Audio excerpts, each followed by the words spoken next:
ദൈവനാമം വാഴ്ത്തപ്പെടുമാറാകട്ടെ. ഇന്ന് രാത്രിയിലും ദൈവവചനം പഠിക്കുവാനായിട്ട് നമ്മെല്ലാവരെയും കൂട്ടുവരുത്തിയ ദൈവത്തിന് എല്ലാ സ്തുതിയും എല്ലാ മഹത്വവും സ്തോത്രവും ഞാൻ അർപ്പിക്കുകയാണ്. കഴിഞ്ഞ ചില ആഴ്ചകളായി നാം യാക്കോബിൻ്റെ ലേഖനത്തിൽ നിന്നായിരുന്നു പഠിച്ചു കൊണ്ടിരുന്നത്. ഇന്ന് രാത്രിയിൽ അതിൻ്റെ സമാപന ഭാഗത്തൊക്കെ നാം കടന്നു വന്നിരിക്കുകയാണ്. ഇന്ന് രാത്രി കൊണ്ട് ഈ യാക്കോബിൻ്റെ പഠനം ഇവിടെ അവസാനിപ്പിക്കണം എന്നാണ് ഞാൻ ആഗ്രഹിക്കുന്നത്. അതിൻ്റെ 5-ാം അധ്യായത്തിൻ്റെ 13 മുതൽ 20 വരെയുള്ള ഭാഗങ്ങളാണ് ഇന്ന് രാത്രി നാം ചിന്തിക്കാൻ വേണ്ടി കടന്നു പോകുന്നത്. യാക്കോബിൻ്റെ ലേഖനം 5-ാം അധ്യായം അതിൻ്റെ 13 മുതൽ 20 വരെയുള്ള വാക്യങ്ങൾ നമുക്കൊന്ന് വായിക്കാം. നിങ്ങളിൽ കഷ്ടം അനുഭവിക്കുന്നവർ പ്രാർത്ഥിക്കട്ടെ, സുഖം അനുഭവിക്കുന്നവർ പാട്ട് പാടട്ടെ. നിങ്ങളിൽ ദീനമായി കിടക്കുന്നവർ സഭയിലെ മൂപ്പന്മാരെ വരുത്തട്ടെ. അവർ കർത്താവിന്റെ നാമത്തിൽ അവനെ എണ്ണ പൂശി അവന് വേണ്ടി പ്രാർത്ഥിക്കട്ടെ. എന്നാൽ വിശ്വാസത്തോടുകൂടിയ പ്രാർത്ഥന ദീനക്കാരനെ രക്ഷിക്കും. കർത്താവ് അവനെ എഴുന്നേൽപ്പിക്കും. അവൻ പാപം ചെയ്തിട്ടുണ്ടെങ്കിൽ അവനോട് ക്ഷമിക്കും. എന്നാൽ നിങ്ങൾക്ക് രോഗശാന്തി വരേണ്ടതിന് തമ്മിൽ പാപങ്ങളെ ഏറ്റുപറഞ്ഞ് ഒരുവന് വേണ്ടി ഒരുവൻ പ്രാർത്ഥിക്കുകയും. നീതിമാന്റെ ശ്രദ്ധയോടുകൂടിയ പ്രാർത്ഥന വളരെ ഫലിക്കുന്നു. ഏലിയാവ് നമുക്ക് സമസ്വഭാവമുള്ള മനുഷ്യനായിരുന്നു. മഴ പെയ്യാതിരിക്കേണ്ടതിന് അവൻ പ്രാർത്ഥനയിൽ അപേക്ഷിച്ചു. 3 സംവത്സരവും 6 മാസവും ദേശത്ത് മഴ പെയ്തില്ല. അവൻ വീണ്ടും പ്രാർത്ഥിച്ചപ്പോൾ ആകാശത്തിൽ നിന്ന് മഴ പെയ്തു, ഭൂമിയിൽ ധാന്യം വിളഞ്ഞു. സഹോദരന്മാരെ, നിങ്ങളിൽ ഒരുവൻ സത്യം വിട്ട് തെറ്റിപ്പോവുകയും അവനെ ഒരുവൻ തിരിച്ചു വരുത്തുകയും ചെയ്താൽ ഭാവിയെ നേർവഴി ആക്കുന്നവൻ അവന്റെ പ്രാണനെ മരണത്തിൽ നിന്ന് രക്ഷിക്കുകയും പാപങ്ങളുടെ ബഹുത്വം മറക്കുകയും ചെയ്യും എന്ന് അവൻ അറിഞ്ഞുകൊള്ളട്ടെ. കർത്താവിന്റെ മഹത്വം. ഇവിടെ 13 മുതൽ 18 വരെയുള്ള ഭാഗങ്ങൾ വളരെയധികം ചർച്ച ചെയ്യപ്പെട്ടുള്ളതും മനസ്സിലാക്കുവാൻ വിഷമമുള്ളതും നിരവധി ചോദ്യങ്ങൾ ഉണ്ടായിട്ടുള്ളതും വളരെ ബുദ്ധിമുട്ടിലായിരിക്കുന്ന ഒരു വിഷയമാണ്. പല ആൾക്കാരും പല രീതിയിലാണ് അതിനെ പഠിപ്പിക്കുന്നത്. എന്നാൽ നാം ഒരു ദൈവവചനം പഠിക്കുമ്പോൾ ആ പുസ്തകത്തിൻ്റെ പശ്ചാത്തലവും അതിനകത്ത് ഉപയോഗിച്ചിരിക്കുന്ന മൂലപദങ്ങളും ശ്രദ്ധിക്കേണ്ടത് വളരെ ആവശ്യമാണ്. നാം ഈ യാക്കോബിൻ്റെ ലേഖനത്തിൽ നിന്ന് നാം പഠിച്ചത്, ഈ പുസ്തകത്തിനകത്തെ പ്രധാനപ്പെട്ട വിഷയങ്ങൾ എന്ന് പറയുന്നത് യാക്കോബ് ചേറി പാർക്കുന്ന യഹൂദന്മാർക്ക് വേണ്ടി എഴുതിയിരിക്കുന്ന ഒരു പുസ്തകമാണ്. ഇവർ ചേറപ്പെടാനുള്ള കാരണം അവർക്കുണ്ടായ പീഡനം ഫലമായിട്ടാണ്. വിശ്വാസത്തിൻ്റെ പേരിലുണ്ടായ ഉപദ്രവത്തിൻ്റെ പേരിലാണ് അവർ പല ഭാഗങ്ങളായിട്ട് ചേറപ്പെടുവാനായിട്ട് ഇടയായിത്തീർന്നു. പിന്നെ അടുത്തതായിട്ട് കാണുമ്പോൾ സഭയ്ക്കകത്ത് കണ്ടുവരുന്ന വേറൊരു വിഷയമായിരുന്നു, അവരുടെ ഇടയിൽ വിഭാഗീയ ചിന്താഗതി ഉണ്ടായിരുന്നു, വേർതിരിവുകളുണ്ടായിരുന്നു. ധനവാന്മാരും ദരിദ്രം നമ്മളായിരിക്കുന്ന വിഭാഗീയമായ ചിന്താഗതി, അത് ചിലരിൽ വളരെയധികം പ്രയാസം ഉണ്ടാക്കിയ വിഷയമായിരുന്നു. കൂടാതെ വിശ്വാസത്തിൻ്റെ പരിശോധനയും അതിനെ തുടർന്ന് പരീക്ഷണങ്ങളും അവർ അഭിമുഖീകരിച്ചിരുന്നു. നിരവധി കഷ്ടതകളിൽ കൂടി ഈ സഭ കടന്നുപോയി. വിശ്വാസികൾ ചൂഷണത്തിന് വിധേയരായി. അത് ചിന്തിച്ചു വരുമ്പോൾ അവർക്ക് ജോലി ചെയ്തതിൻ്റെ കൂലി കൊടുക്കാത്ത ഒരു സാഹചര്യം വരെ ഉണ്ടായി. ഇത്രയും സാഹചര്യങ്ങളാണ് ഈ സഭ അഭിമുഖീകരിക്കുന്നത്. ഇത്രയും സാഹചര്യങ്ങൾ അനുഭവിക്കുമ്പോൾ അവർ ശാരീരികമായിട്ടാണോ കഷ്ടപ്പെടുന്നത് അതോ മാനസികമായിട്ടാണ്? അത് നമ്മൾ വിലയിരുത്തേണ്ടായിരിക്കുന്ന ഒരു വിഷയമാണ്. നാം അതിനെപ്പറ്റി ചിന്തിക്കാൻ പോവുകയാണ്. നാം ഈ വായിച്ച വേദഭാഗത്തേക്ക് നാം കടന്നു വരുമ്പോൾ 13 മുതൽ 20-ാമത്തെ വാക്യം വരെ കടന്നു വരുമ്പോൾ ഇവിടെ നമുക്ക് 4 കൂട്ടരെ കാണുവാനായിട്ട് പറ്റുന്നു. 4 ഗ്രൂപ്പിൽപ്പെട്ട ആൾക്കാരെ കാണാൻ പറ്റുന്നുണ്ട്. അത് ഒന്ന് 13ാമത്തെ വാക്യത്തിൽ കാണുന്നത്, നിങ്ങളിൽ കഷ്ടം അനുഭവിക്കുന്നവർ പ്രാർത്ഥിക്കട്ടെ, സുഖം അനുഭവിക്കുന്നവർ പാടട്ടെ. അതൊരു ഗ്രൂപ്പ്. രണ്ടാമത് 14ാം വാക്യത്തിൽ, നിങ്ങളിൽ ദീനമായി കിടക്കുന്നവൻ സഭയിലെ മുഖന്മാരെ വരുത്തട്ടെ, അവൻ കർത്താവിൻ്റെ നാമത്തിൽ അവന് എണ്ണ പൂശി അവന് വേണ്ടി പ്രാർത്ഥിക്കട്ടെ. 16ാമത്തെ വാക്യത്തിൽ കടന്നു വരുമ്പോൾ, എന്നാൽ നിങ്ങൾക്ക് രോഗശാന്തി വരേണ്ടതിന് തമ്മിൽ പാപങ്ങളെ ഏറ്റുപറഞ്ഞ് ഒരുവന് വേണ്ടി ഒരുവൻ പ്രാർത്ഥിപ്പീൻ, നീതിമാന്റെ ശ്രദ്ധയോടുകൂടിയ പ്രാർത്ഥന വളരെ ഫലിക്കും. 19ാം വാക്യത്തിൽ, സഹോദരന്മാരെ, നിങ്ങളിൽ ഒരുവൻ സത്യം വിട്ട് തെറ്റിപ്പോവുകയും അവനെ ഒരുവൻ തിരിച്ചു വരുത്തുകയും ചെയ്താൽ പാപിയെ നേർവഴിക്ക് ആക്കുന്നവൻ അവൻ്റെ പ്രാണനെ മരണത്തിൽ രക്ഷിക്കുകയും പാപങ്ങളുടെ ബഹുത്വം മറയ്ക്കുകയും ചെയ്യും എന്ന് അവൻ അറിഞ്ഞുകൊള്ളട്ടെ.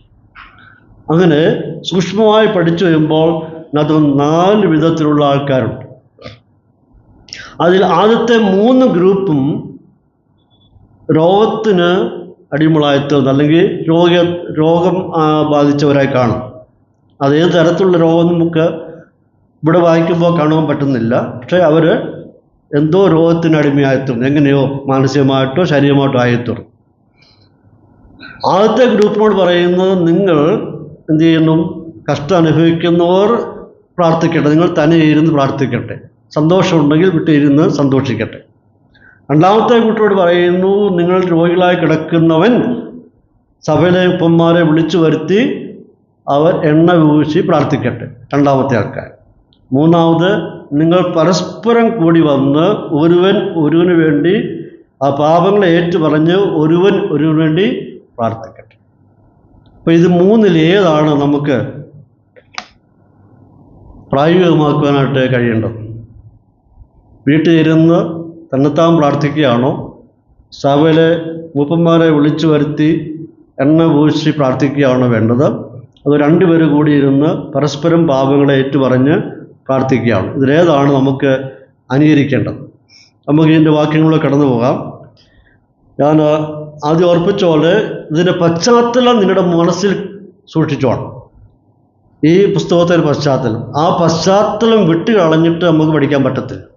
അതുകൊണ്ട് ഓരോ ഭാഗങ്ങളിലും കടന്നു പോകുമ്പോൾ എന്താണ് ഈ പുസ്തകത്തിൻ്റെ പശ്ചാത്തലം എന്ന് മനസ്സിൽ അത് കരുതിക്കോളണം. അതിനുശേഷമാണ് നമുക്ക് ഓരോ ഭാഗങ്ങളിലോട്ട് കടന്നു പോകേണ്ടത്. നമുക്ക് 13ാമത്തെ വാക്യത്തിലേക്ക് കടന്നു വരുമ്പോൾ,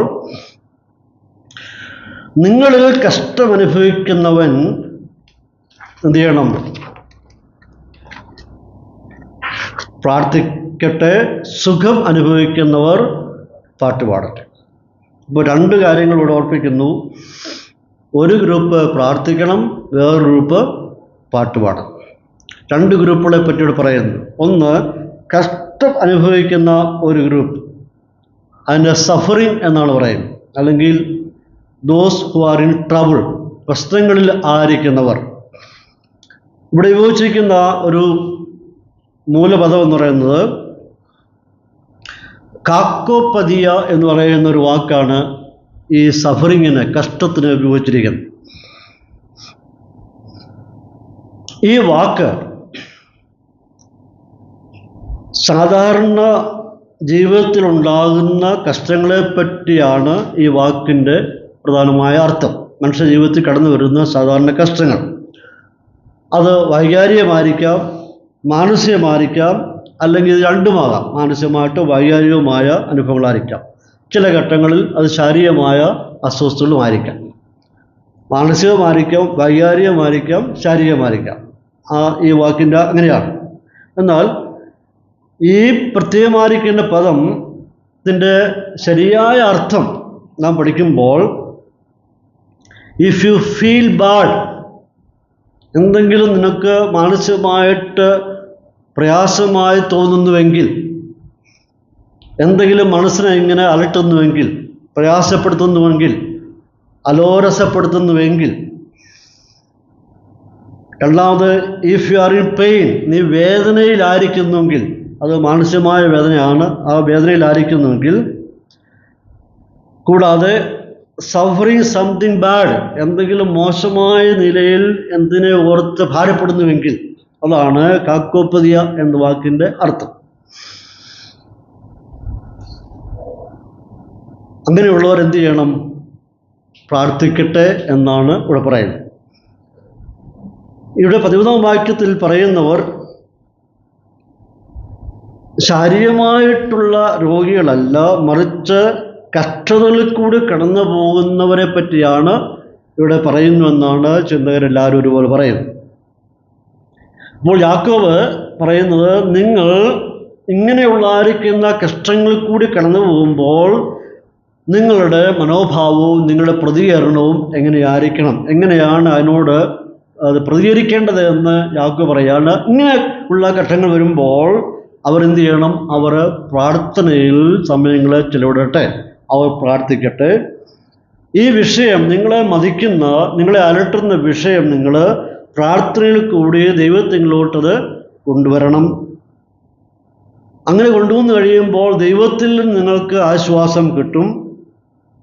ദൈവത്തിൽ നിന്നും ഈ പ്രതിസന്ധിയെ തരണം ചൊല്ലാനിക്കുന്ന ജ്ഞാനം നിങ്ങൾക്ക് പ്രാപിച്ചിടയായിത്തീരുന്നു. മാത്രമല്ല, അവർ ദൈവത്തിൽ വാരിക്കുന്ന സഹായം പ്രാർത്ഥിച്ച് ചോദിച്ച് വാങ്ങേണ്ടിയിരിക്കും. കാരണം ഒരു മനുഷ്യന് സഹിക്കുവാൻ പറ്റുന്നതിലപ്പുറത്തായിട്ടുള്ള സംഘർഷങ്ങളാണ് അഭിമുഖീകരിക്കുന്നത്. അതിനെ തരണം ചെയ്ത് വേണമെങ്കിൽ പ്രാർത്ഥനയിൽ സമയം ചെലവിട്ട് ദൈവത്തിൽ വാരിക്കുന്ന ആ കൃപ പ്രാപിച്ചെങ്കിൽ മാത്രമേ ഈ വിഷമസന്ധിയെ തരണം ചെയ്യാനായിട്ട് അവന് സാധിക്കുകയുള്ളൂ. അപ്പോൾ കഷ്ടതയിൽ കൂടെ കടന്നു പോകുമ്പോൾ മനുഷ്യർക്ക് ആവശ്യമായിരിക്കുന്ന ഒരു സമാധാനമാണ്, ഒരു ശാന്തതയാണ്. അതില്ലാത്തതുകൊണ്ടാണ് പലപ്പോഴും നമ്മൾ വൈകാരികമായിട്ട് വിഷമവും പ്രയാസം അനുഭവിക്കുന്നത്. എന്നാൽ നമുക്ക് വേണ്ടത് എല്ലാ ഘട്ടങ്ങളിലും ആവശ്യമായിരിക്കുന്ന മനസ്സിനൊരു സമാധാനമാണ്. ഇവിടെ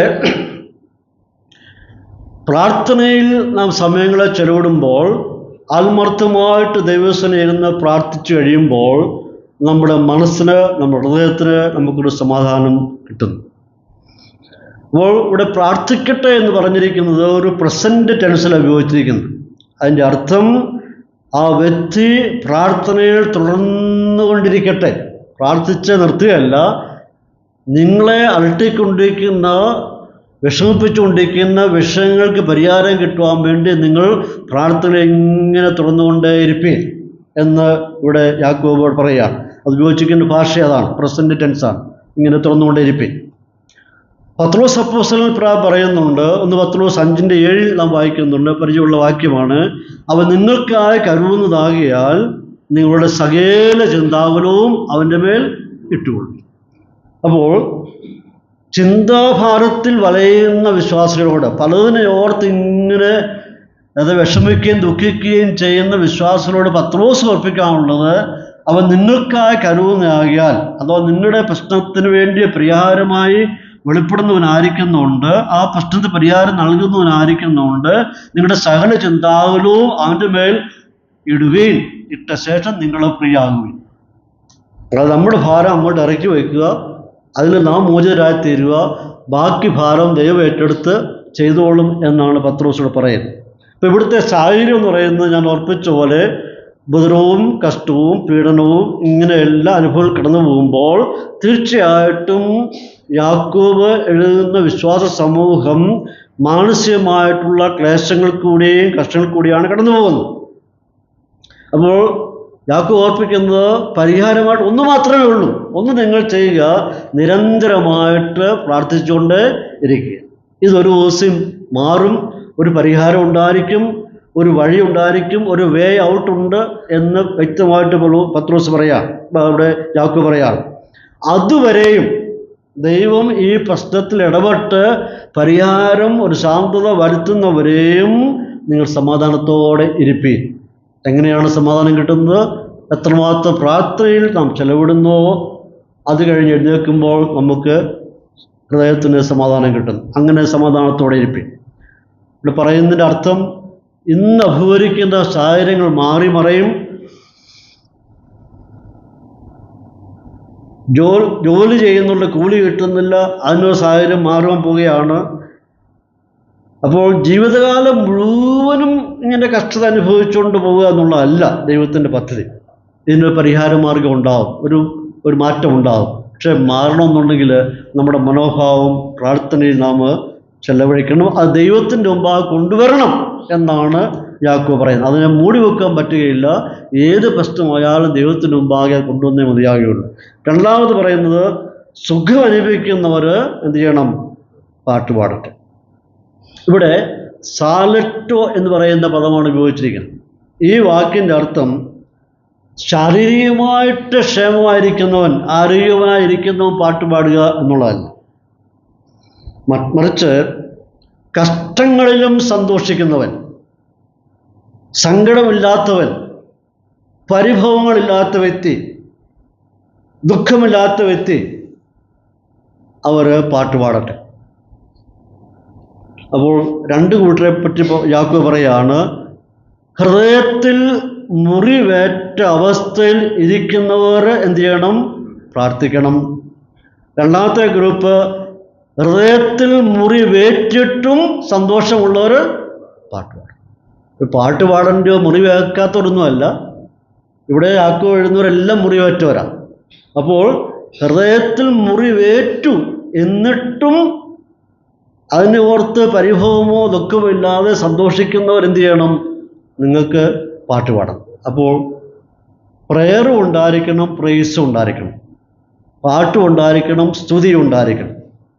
അപ്പോൾ കഷ്ടങ്ങളിലും സന്തോഷിക്കുന്ന ഒരു അനുഭവം നിങ്ങൾക്കുണ്ടാകട്ടെ എന്ന് ഒന്നാമത്തെ ഗ്രൂപ്പിനോട് പറയുക. ഇത് നല്ല ഒരു തികഞ്ഞ വിശ്വാസിക്ക് മാത്രമേ ആ ഒരു അനുഭവം ഉണ്ടാകാനായിട്ട് പറ്റുകയുള്ളൂ. ചിലരൊക്കെ പതറിപ്പോവും.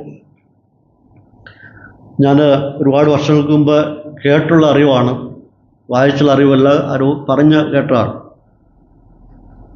കൽക്കട്ടയുടെ ഉൾഗ്രാമത്തിൽ ഒരു രാത്രിയിൽ ദൂരെയായിട്ട് കുറച്ച് ആൾക്കാർ പാട്ട് പാടുന്നതായിട്ട് കേട്ടു. ആ പാട്ട് ലക്ഷ്യമാക്കിക്കൊണ്ട് ചെറിയ ആൾക്കാർ എവിടെയാണെന്നറിയാൻ വേണ്ടി അങ്ങോട്ട് കടന്നുപോയി. കടന്നു ചെന്നപ്പോൾ ഒരു ചെറിയൊരു ഇരുണ്ട വെളിച്ചം കണ്ടു. ആ വെളിച്ചവും ശബ്ദവും കേട്ട് ആൾക്കാർ അടുത്ത് ചെന്നു. ആ ഒരു കുടിലാണ്. ആ കുടിലോട്ട് നോക്കിയപ്പോൾ അതിനകത്ത് നിറച്ച് കുഷ്ഠരോഗികൾ ഇരുന്ന് പാട്ട് പാടുകയാണ്. അവരുടെ കൈവിരലുകളൊന്നുമില്ല, കാലുവിരലുകളില്ല, മൂക്ക്, ഈ ചെവിയെല്ലാം അറ്റുപോയി. കൈയടിച്ച് പാടുവാനായിട്ട് അവർക്ക് പറ്റുന്നില്ല. അതുകൊണ്ട് ടാമ്പറിൻ കയ്യിൽ വെച്ച് അവർ പാട്ട് പാടുകയാണ്. പാട്ടുപാടി ദൈവത്തെ സ്തുതിക്കുക. ആ പാട്ട് നമുക്ക് പാടിയുള്ള പാട്ടാണ്, പരിചയമുള്ള പാട്ടാണ്.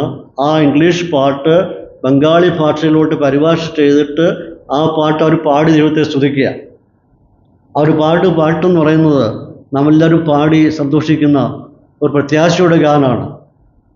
അതിങ്ങനെയാണ്: നാമശോഭന നാട്ടിൽ പാടും വാഴ്ത്തപ്പെട്ടോരുടെ സംഗീതം, ഖേദം രോധനമങ്ങില്ലല്ലോ, നിത്യസൗഭാഗ്യമാൽ മക്കൾക്ക് വേഗം നാം ചേർന്നിടും ഭംഗിയേറിയ ആ തീരത്ത്, വേഗം നാം ചേർന്നിടും ഭംഗിയേറിയ ആ തീരത്ത്.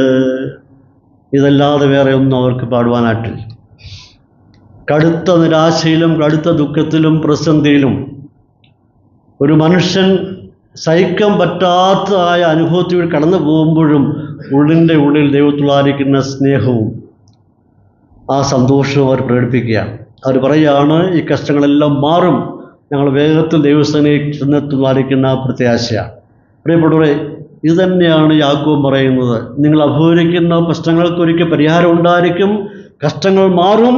പക്ഷേ നിങ്ങൾ എന്ത് ചെയ്യണം? അതിനെ ഓർത്ത് താഴ്ന്നു പോകാതെ ദൈവം ചെയ്തായിരിക്കുന്ന ഉപകാരങ്ങളെ ഓർത്ത് സന്തോഷിപ്പീൻ എന്ന് പറയുകയാണ്. ഇവിടെ രണ്ട് കാര്യങ്ങളാണ് അവിടെ ഓർപ്പിക്കുന്നത്. ഇനി 14-ാം വാക്യത്തിലേക്ക് കടന്നു വരുമ്പോൾ, നിങ്ങളിൽ ദീനമായി കിടക്കുന്നവൻ സഭയിലെ മുപ്പന്മാരെ വരുത്തട്ടെ, അവർ കർത്താവിൻ്റെ നാമത്തിൽ അവനെ എണ്ണ പൂശി അവന് വേണ്ടി പ്രാർത്ഥിക്കട്ടെ. ഇവിടെ ഒരു വ്യക്തിയെ പറ്റിയാണ് പറയുന്നത്. ദീനമായി കിടക്കുന്നവൻ, അവൻ കർത്താവിൻ്റെ നാമത്തിൽ അവനെ എണ്ണ പൂശി അവന് വേണ്ടി പ്രാർത്ഥിക്കട്ടെ. ഒരാളാണ് ആരെ വിളിച്ചു വരുത്തുന്നത്? സഭയിലെ മൂപ്പന്മാരെ വിളിച്ചു വരുത്തുന്നത്. ഈ വാക്യം മനസ്സിലാക്കും വലിയ വിഷമമുള്ളായിരിക്കേണ്ട വാക്യമാണ്. തെറ്റിദ്ധരിക്കപ്പെട്ടിട്ടുള്ളതും ധാരാളം തർക്കങ്ങളും വാദഗതികളും ഉണ്ടാക്കിയിട്ടുള്ള ഒരു ഭാഗമാണ് ഇത്. ചിലർ ഈ വാക്യത്തെ ഒരു ശാരീരികമായ രോഗമായിട്ട് വ്യാഖ്യാനിക്കുന്നു, വേറെ ചിലർ മാനസികമായ രോഗമായിട്ട് വ്യാഖ്യാനിക്കുന്നു. നമ്മുടെ കർത്താവ് പറയുണ്ടായി, ദീനക്കാർക്കല്ലാതെ സൗഖ്യമുള്ളവർക്ക് വൈദ്യനെ കൊണ്ട് ആവശ്യം ഇല്ല. അത് മത്തായിയുടെ സുവിശേഷം 9:9-13 വരെയും ലൂക്കോസ് 5:31-32 വായിക്കുന്നുണ്ട്. അപ്പോൾ നമ്മുടെ കർത്താവ് പറഞ്ഞത് എന്താണ്? രോഗിക്ക് ആരെക്കൊണ്ട് ആവശ്യമുണ്ട്? വൈദ്യനെ കൊണ്ട് ആവശ്യമുണ്ട്. അത് കർത്താവിൻ്റെ വാക്കുകളാണ്. രോഗിയാണെങ്കിൽ അവന് വൈദ്യനെ കൊണ്ട് ആവശ്യമുണ്ട്. ലൂക്കോസ് അവനൊരു വൈദ്യനായിരുന്നു. പൗലോസിനോടൊപ്പം ലൂക്കോസ് ഉണ്ടായിരുന്നു. മെഡിക്കൽ ഡോക്ടറായിരുന്നു ലൂക്കോസ്. ബൈബിൾ കാലഘട്ടങ്ങളിൽ വൈദ്യന്മാരുണ്ടായിരുന്നു. പഴയ നിയമത്തിൽ പലയിടങ്ങളായിട്ട് പറയുന്നുണ്ട്, വൈദ്യന്മാരെ പറ്റി പറയുന്നുണ്ട്. ബൈബിൾ കാലഘട്ടത്തിൽ വൈദ്യന്മാരെ അല്ലെങ്കിൽ ഡോക്ടേഴ്സിനെ വിളിച്ചിരുന്ന പേരായിരുന്നു അപ്പോത്തിക്കരി എന്ന് പറയുന്ന. അപ്പോത്തിക്കരി പക്ഷെ നിങ്ങൾ പലരും കേട്ടാണ് വരയ്ക്കുന്നത്. ബൈബിൾ വിളിച്ചിരുന്ന പേരാണ് അപ്പോത്തിക്കരി.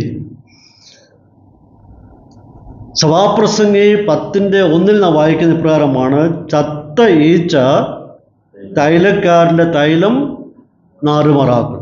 അവിടെ തൈലക്കാരൻ ഉപയോഗിച്ചിരിക്കുന്ന വാക്ക് അപ്പോത്തിക്കരി എന്നാണ്. അത് അപ്പോത്തിക്കരി ബൈബിൾ കാലഘട്ടങ്ങളിൽ ഡോക്ടർക്കാണ്. ഇപ്പം അത് മാറി, ഇന്ന് ഡോക്ടറായി. അപ്പോൾ ബൈബിളിൽ ഉപയോഗിച്ചിരുന്ന ഭാഷയാണ് അപ്പോത്തിക്കരി. ലാറ്റിൻ ഭാഷയിൽ നിന്നും 14-ാം നൂറ്റാണ്ടിൽ ഈ പദം, അപ്പോത്തിക്കരി എന്ന് പറയുന്ന ഈ പദം, ഇംഗ്ലീഷ് ഭാഷയിലോട്ട് കടന്നു വന്നു. ലാറ്റിൻ ഭാഷയിൽ ഇതിനെ അപ്പോത്തിക്ക എന്നും, പിന്നീട് അത് വന്നപ്പോൾ അത് അപ്പോത്തിക്കരി എന്നുമായി. ഈ അപ്പോത്തിക്കരി എന്ന് പറയുന്ന ഈ പദം ഇതിൻ്റെ അർത്ഥം the person who was skilled in preparing medicine. Medicine ഉണ്ടാക്കുന്നതിൽ വിദഗ്ധനായിരിക്കുന്ന ഒരു മനുഷ്യൻ, അല്ലെങ്കിൽ a health professional trained in the art of preparing and dispensing drugs. മരുന്നുണ്ടാക്കുവാനും അത് വിതരണം ചെയ്യുവാനും ട്രെയിൻഡ് ആയിട്ടുള്ള ഒരാളാണ് ആര്? അപ്പോത്തിക്കരി എന്ന് പറയുന്നത്. ഇനിയും 1 തീമോത്തിയോസ് 5:23 പൗലോസ് അപ്പോസ്തലൻ തീമോത്തിയോസിന് പറയുന്നുണ്ട്, മേലാൽ വെള്ളം മാത്രം കുടിക്കാതെ നിന്റെ അജീർണതയും കൂടെയുള്ള ക്ഷീണവും നിമിത്തം അല്പം വീഞ്ഞ് കൂടെ സേവിച്ചുകൊള്ളുക. അപ്പോൾ തീമോത്തിയോസിന് വയറ്റിലെന്തോ പ്രയാസം ഉണ്ടായിരുന്നു. അതായത് വയറ്റിലെ അസുഖത്തിന് വേണ്ടി പൗലോസ് പ്രിസ്ക്രൈബ് ചെയ്തത് എന്തായിരുന്നു? അല്പം വീഞ്ഞ് നിനക്ക് കുടിക്കുക, വെള്ളം മാത്രം കുടിച്ച് നിൽക്കാതെ ഇത് നീ കുടിക്കുക എന്ന് പൗലോസ് പറയുന്നുണ്ട്. ഇവിടെ യാക്കോബ് പറയുന്നത്, ചില വിശ്വാസികൾ ദീനമായി അഥവാ രോഗിയായി വീട്ടിൽ കഴിയുന്നു. ഒറ്റ നോട്ടത്തിൽ നാം ഈ വേദഭാവം എന്ന് വായിക്കുമ്പോൾ ചില ആൾക്കാർ രോഗികളായിട്ട് വീട്ടിൽ കിടക്കുകയാണ്. അവർ എന്ത് ചെയ്യണം? മൂപ്പന്മാരെ വിളിച്ചു വരുത്തി പ്രാർത്ഥിച്ചാൽ സൗഖ്യം കിട്ടും എന്നാണ് നമുക്ക് വായിക്കുമ്പോൾ നമുക്ക് മനസ്സിലാക്കാൻ പറ്റുന്നത്. പക്ഷെ നമ്മൾ ഈ വാക്യത്തെ ഒന്ന് വിശകലനം ചെയ്ത് പഠിക്കേണ്ടിയിരിക്കണം. ഇവിടെ 2 കാര്യങ്ങൾ ശ്രദ്ധിക്കണം. ഞാൻ ആദ്യം ഓർപ്പിച്ച പോലെ ഈ പുസ്തകത്തിൻ്റെ പശ്ചാത്തലം നിങ്ങളുടെ മനസ്സിൽ സൂക്ഷിക്കണം. 2, ഇവിടെ ഉപയോഗിച്ചിരിക്കുന്ന വാക്കിൻ്റെ അർത്ഥം കൂടി ഒന്ന് പരിശോധിക്കണം. ഇവിടെ ദീനമായി കിടക്കുന്നവർ, ദീനം എന്ന വാക്കിന് ഉപയോഗിച്ചിരിക്കുന്ന ഗ്രീക്ക് വാക്ക് അസ്തനിയ എന്നുള്ളതായിരിക്കുന്ന പദമാണ്. അസ്തനിയ എന്ന വാക്കിൻ്റെ അർത്ഥം വീക്ക് എന്നും സിക്ക് എന്നും അർത്ഥമുണ്ട്. ക്ഷീണമെന്നും രോഗിയെന്നും അർത്ഥമുണ്ട്. ഈ രോഗിക്ക് ഉപയോഗിച്ചിരിക്കുന്ന വാക്കും അസ്തനിയ എന്ന് പറഞ്ഞിരിക്കുന്ന ഒരു പദമാണ്. ഈ അസ്തനിയ എന്ന് പറയുന്ന ഈ വാക്ക് പുതിയ നിയമത്തിൽ 17 പ്രാവശ്യം ഉപയോഗിച്ചിട്ടുണ്ട്. ഈ 17 പ്രാവശ്യവും ശാരീരികമായിട്ട് രോഗികളായി തീർന്നവർക്ക് വേണ്ടിയാണ് ആ ആദ്യത്തെ 17 പ്രാവശ്യം ഉപയോഗിച്ചിരിക്കുന്നത്. ഇതേ വാക്ക് തന്നെ അസ്തനിയ എന്ന് പറയുന്ന ഇതേ വാക്ക് തന്നെ പുതിയ നിയമത്തിൽ 14 പ്രാവശ്യം ഉപയോഗിച്ചിട്ടുണ്ട്. ഈ 14 പ്രാവശ്യവും ഉപയോഗിച്ചിരിക്കുന്നത് വൈകാരികമായിട്ടും ആത്മീയമായിട്ടും ക്ഷീണം അനുഭവിക്കുന്നവർ, തളർന്നിരിക്കുന്നവർ, ബലഹീനർ എന്നാണ് അവിടെ ഉപയോഗിച്ചിരിക്കുന്നത്. അപ്പോൾ ഒരേ വാക്ക് തന്നെ ശാരീരികമായിട്ട് ക്ഷീണിച്ചിരിക്കുന്നവർക്ക് ഉപയോഗിച്ചിട്ടുണ്ട്, മാനസികമായിട്ടും ക്ഷീണിച്ചിരിക്കുന്നവർക്ക് ഉപയോഗിച്ചിട്ടുണ്ട്. അപ്പം അതുകൊണ്ട് ഇത് തന്നെയാണ് നമുക്ക് പറയാനായിട്ട് സാധിക്കുന്നില്ല, ഇൻ്റർചേഞ്ചബിളായിട്ട് ഉപയോഗിച്ചിരിക്കുകയാണ്. നമുക്ക് ചില ആൾക്കാരെ പുതിയമത്തിൽ രോഗികളായിട്ട് കാണാൻ പറ്റുന്നുണ്ട്. പൗലോസ് അപ്പോസ്തലൻ രോഗിയായിരുന്നു. അദ്ദേഹത്തിൻ്റെ അസുഖം നമുക്ക് അറിഞ്ഞുകൂടാ. ഈ മാറ്റിക്കിടണമേ എന്ന് കർത്താവിനോട് പൗലോസ് പ്രാർത്ഥിച്ചു. കർത്താവിന് മറുപടി എന്തായിരുന്നു? എൻ്റെ കൃപ നിനക്ക്. അതിൻ്റെ അർത്ഥം ഈ രോഗം മാറാൻ പോകുന്നില്ല, ഞാൻ മാറ്റിത്തരത്തില്ല. ഈ രോഗത്തെ അഭിമുഖീകരിക്കുവാനുള്ള കൃപയാണ് നിനക്ക് ആവശ്യമായിരിക്കുന്നത്, അത് ഞാൻ നിനക്ക് തരും. രണ്ടാമത് നമുക്ക് കടന്നു വരുമ്പോൾ തീമോത്തിയോസിന് വയറ്റിലെന്തോ പ്രശ്നം ഉണ്ടായിരുന്നു. അതിന് പ്രിസ്ക്രൈബ് ചെയ്തത് വീഞ്ഞാണ്. എപ്പഫ്രോദിത്തോസിന് അവൻ മരിപ്പാറായി കിടക്കുന്നു എന്ന് പൗലോസ് പറയുന്നു. എപ്പഫ്രോദിത്തോസ് മരിപ്പാറായി കിടന്നു. ത്രോഫിമോസ് രോഗിയായിട്ട് മിലേത്തിൽ വിട്ടിട്ട് ഞാൻ പോകുന്നു എന്ന് പൗലോസ് പറയുന്നുണ്ട്. 3 യോഹന്നാനകത്ത് ഗായോസിന് രോഗമുണ്ടായിരുന്നു.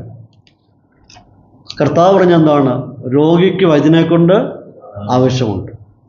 അപ്പോൾ കർത്താവ് പറഞ്ഞത് രോഗിക്ക് വൈദ്യനെ കൊണ്ട് ആവശ്യം ഉണ്ട് എന്ന് പറയുകയും, അങ്ങനെയാണെങ്കിൽ പൗലോസിന് നിങ്ങൾ വൈദ്യനെ കാണാം എന്ന് പറയാമായിരുന്നു, പ്രിസ്ക്രൈബ് ചെയ്യാമായിരുന്നു. പക്ഷേ അവിടെ ചെയ്യുന്നില്ല. യാക്കോബും പറയുന്നില്ല, അങ്ങനെ പറയുന്നില്ല. മറിച്ച് യാക്കോബ് പറയുന്നത്, നിങ്ങൾ സഭയിലെ മൂപ്പന്മാരെ വരുത്തട്ടെ, അവർ പ്രാർത്ഥിച്ച ശേഷം എണ്ണ ഉപയോഗിച്ച് നിങ്ങൾക്ക് വേണ്ടി പ്രാർത്ഥിക്കട്ടെ. 2 കൊരിന്ത്യർ 12:10 വായിക്കുന്നത്, അവിടെ ഉപയോഗിച്ചിരിക്കുന്നത് അസ്തനിയോ എന്ന് പറഞ്ഞായിരിക്കുന്ന വാക്കാണ്. അവിടെ പൗലോസ് പറയുന്നത്, അതുകൊണ്ട് ഞാൻ ക്രിസ്തുവിന് വേണ്ടി ബലഹീനത, കൈയേറ്റം, ബുദ്ധിമുട്ട്, ഉപദ്രവം, ഞെരുക്കം എന്നിവ സഹിപ്പാൻ ഇഷ്ടപ്പെടുന്നു. അപ്പോൾ അവിടെ ഉപയോഗിച്ചിരിക്കുന്ന ബലഹീനതയ്ക്ക് ഉപയോഗിച്ചിരിക്കുന്ന വാക്കും അസ്തനിയോ എന്നാണ്. അപ്പോൾ അത് ശാരീരികമല്ല, അത് മാനസികമാണ്. ചുരുക്കത്തിൽ ഈ പുസ്തകത്തിൻ്റെ പശ്ചാത്തലവും ഇവിടെ ഉപയോഗിച്ചിരിക്കുന്ന വാക്കിൻ്റെ ഉപയോഗവും പൗലോസ് അനുഭവിച്ച സ്വന്തം പ്രയാസങ്ങളും മറ്റുള്ളവർ കടന്നുപോയ പ്രയാസങ്ങളും എല്ലാം കൂടി ചേർത്ത് പഠിക്കുമ്പോൾ ഒരു പക്ഷെങ്കിൽ ഇവിടെ പറയുന്ന ദീനം ശാരീരികമാകാനായിട്ട് സാധ്യത കുറവാണ്. ശാരീരികമായിരിക്കത്തില്ല, അത് മാനസികമായിട്ടുള്ള അസ്വസ്ഥതകളായിരിക്കാം. കാരണം പശ്ചാത്തലം അങ്ങനെയാണ്. ഇതൊരു പക്ഷെങ്കിൽ മാനസികമോ വൈകാരികമോ ആത്മീയമോ ആകാനാണ് ഏറെ സാധ്യത. രോഗം ശാരീരികമായിരുന്നുവെങ്കിൽ അഥവാ ആന്തരികമായിരുന്നുവെങ്കിൽ പൗലോസ് തീമോത്തിയോസിന് പറഞ്ഞതുപോലെ വീഞ്ഞോ മറ്റ് വേറെ എന്തെങ്കിലും സേവിക്കണമെന്ന് യാക്കോബിനും പറയാമായിരുന്നു.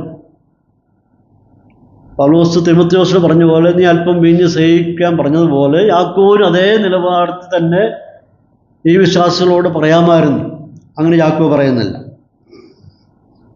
ഈ ഒരു വാക്യത്തിൽ നിന്നുകൊണ്ടാണ് റോമൻ കാത്തലിക്കർ അവരുടെ ഇടയിൽ എക്സ്ട്രീം അങ്ഷൻ എന്ന് പറയുന്ന തൈല ലേപനം എന്ന് പറയുന്ന ഉപദേശം അവർ ഡെവലപ്പ് ചെയ്തു. അവർ ചെയ്യുന്നത് മരിക്കാറായി കിടക്കുന്നവർക്ക് തൈലം പൂശുക, അത് മരിക്കാൻ പോവുകയാണ്.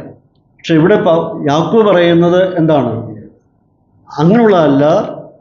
മൂപ്പന്മാർ വന്ന് പ്രാർത്ഥിച്ച് എണ്ണ പൂശട്ടെ, അവൻ സൗഖ്യമാകും എന്നാണ് യാക്കോബ് പറയുന്നത്. അപ്പോൾ മരിക്കുന്ന വ്യക്തിക്ക് വേണ്ടിയല്ല, മരിച്ച് ആരോഗ്യത്തോടെ മടങ്ങി വരാൻ വേണ്ടിയാണ് യാക്കോബ് ഇവിടെ പറയുന്നത്.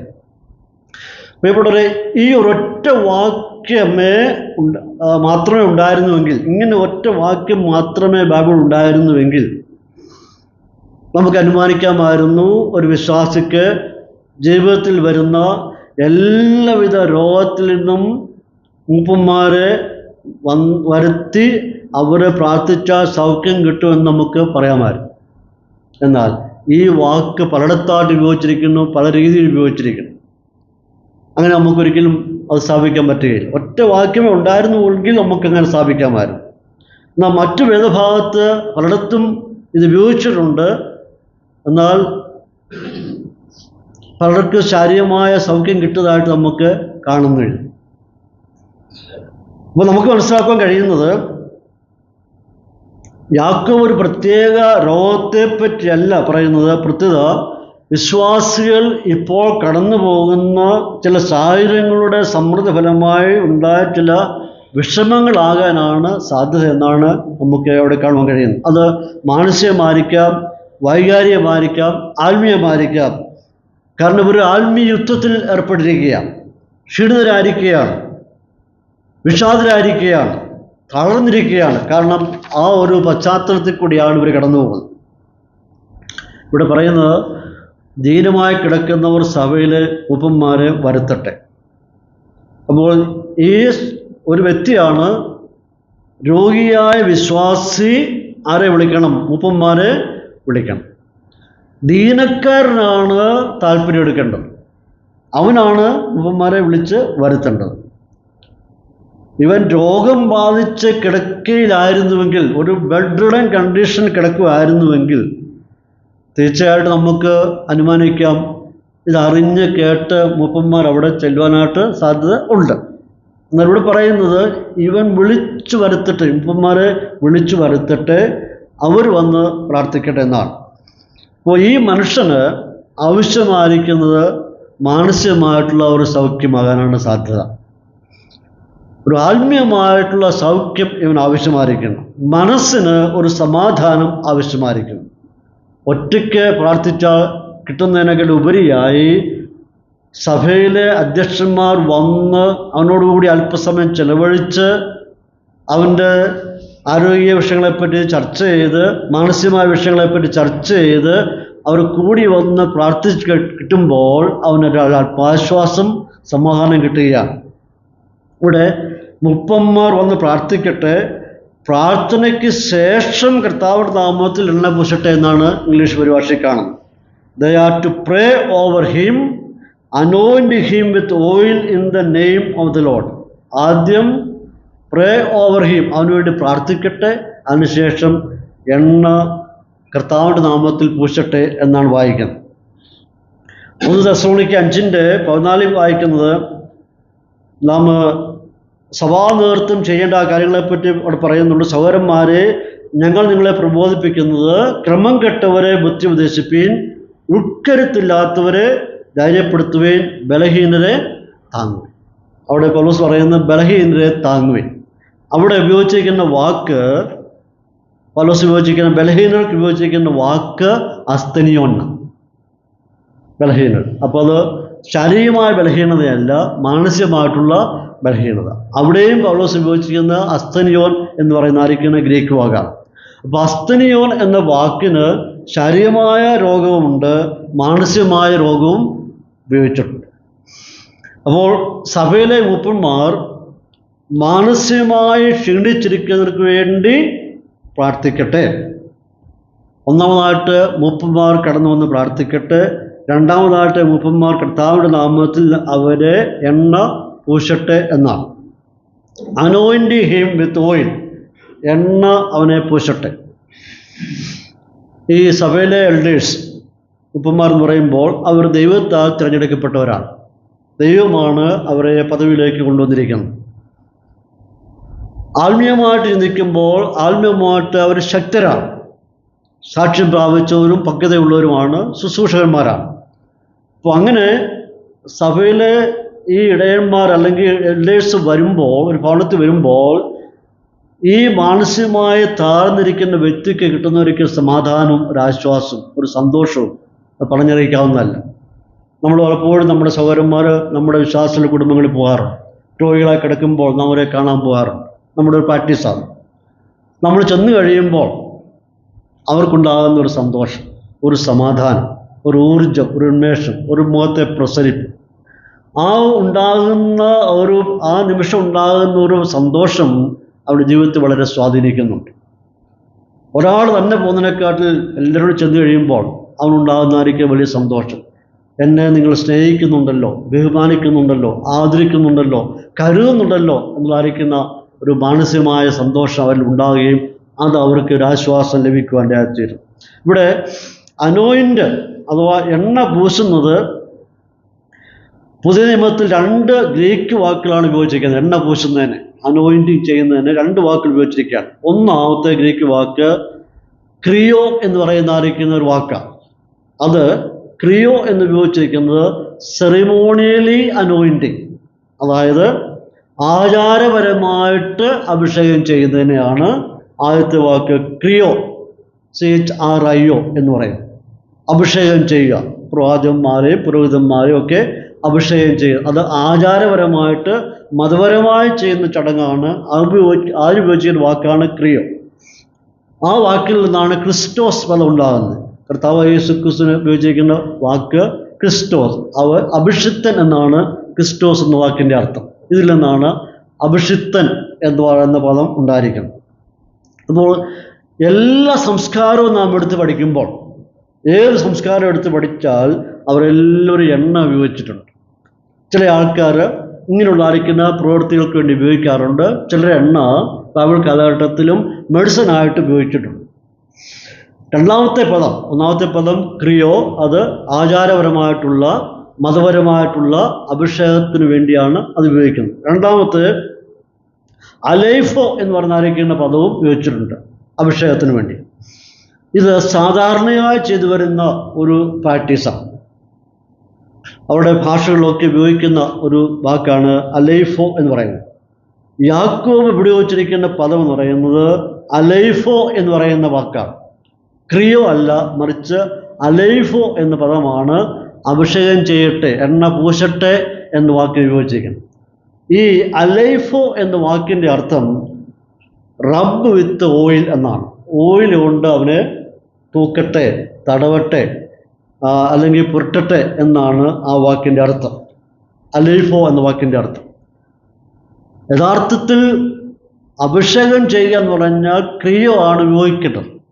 അതല്ല യാക്കോബ് ഉപയോഗിച്ചിരിക്കുന്നത് അലൈഫോ ആണ്.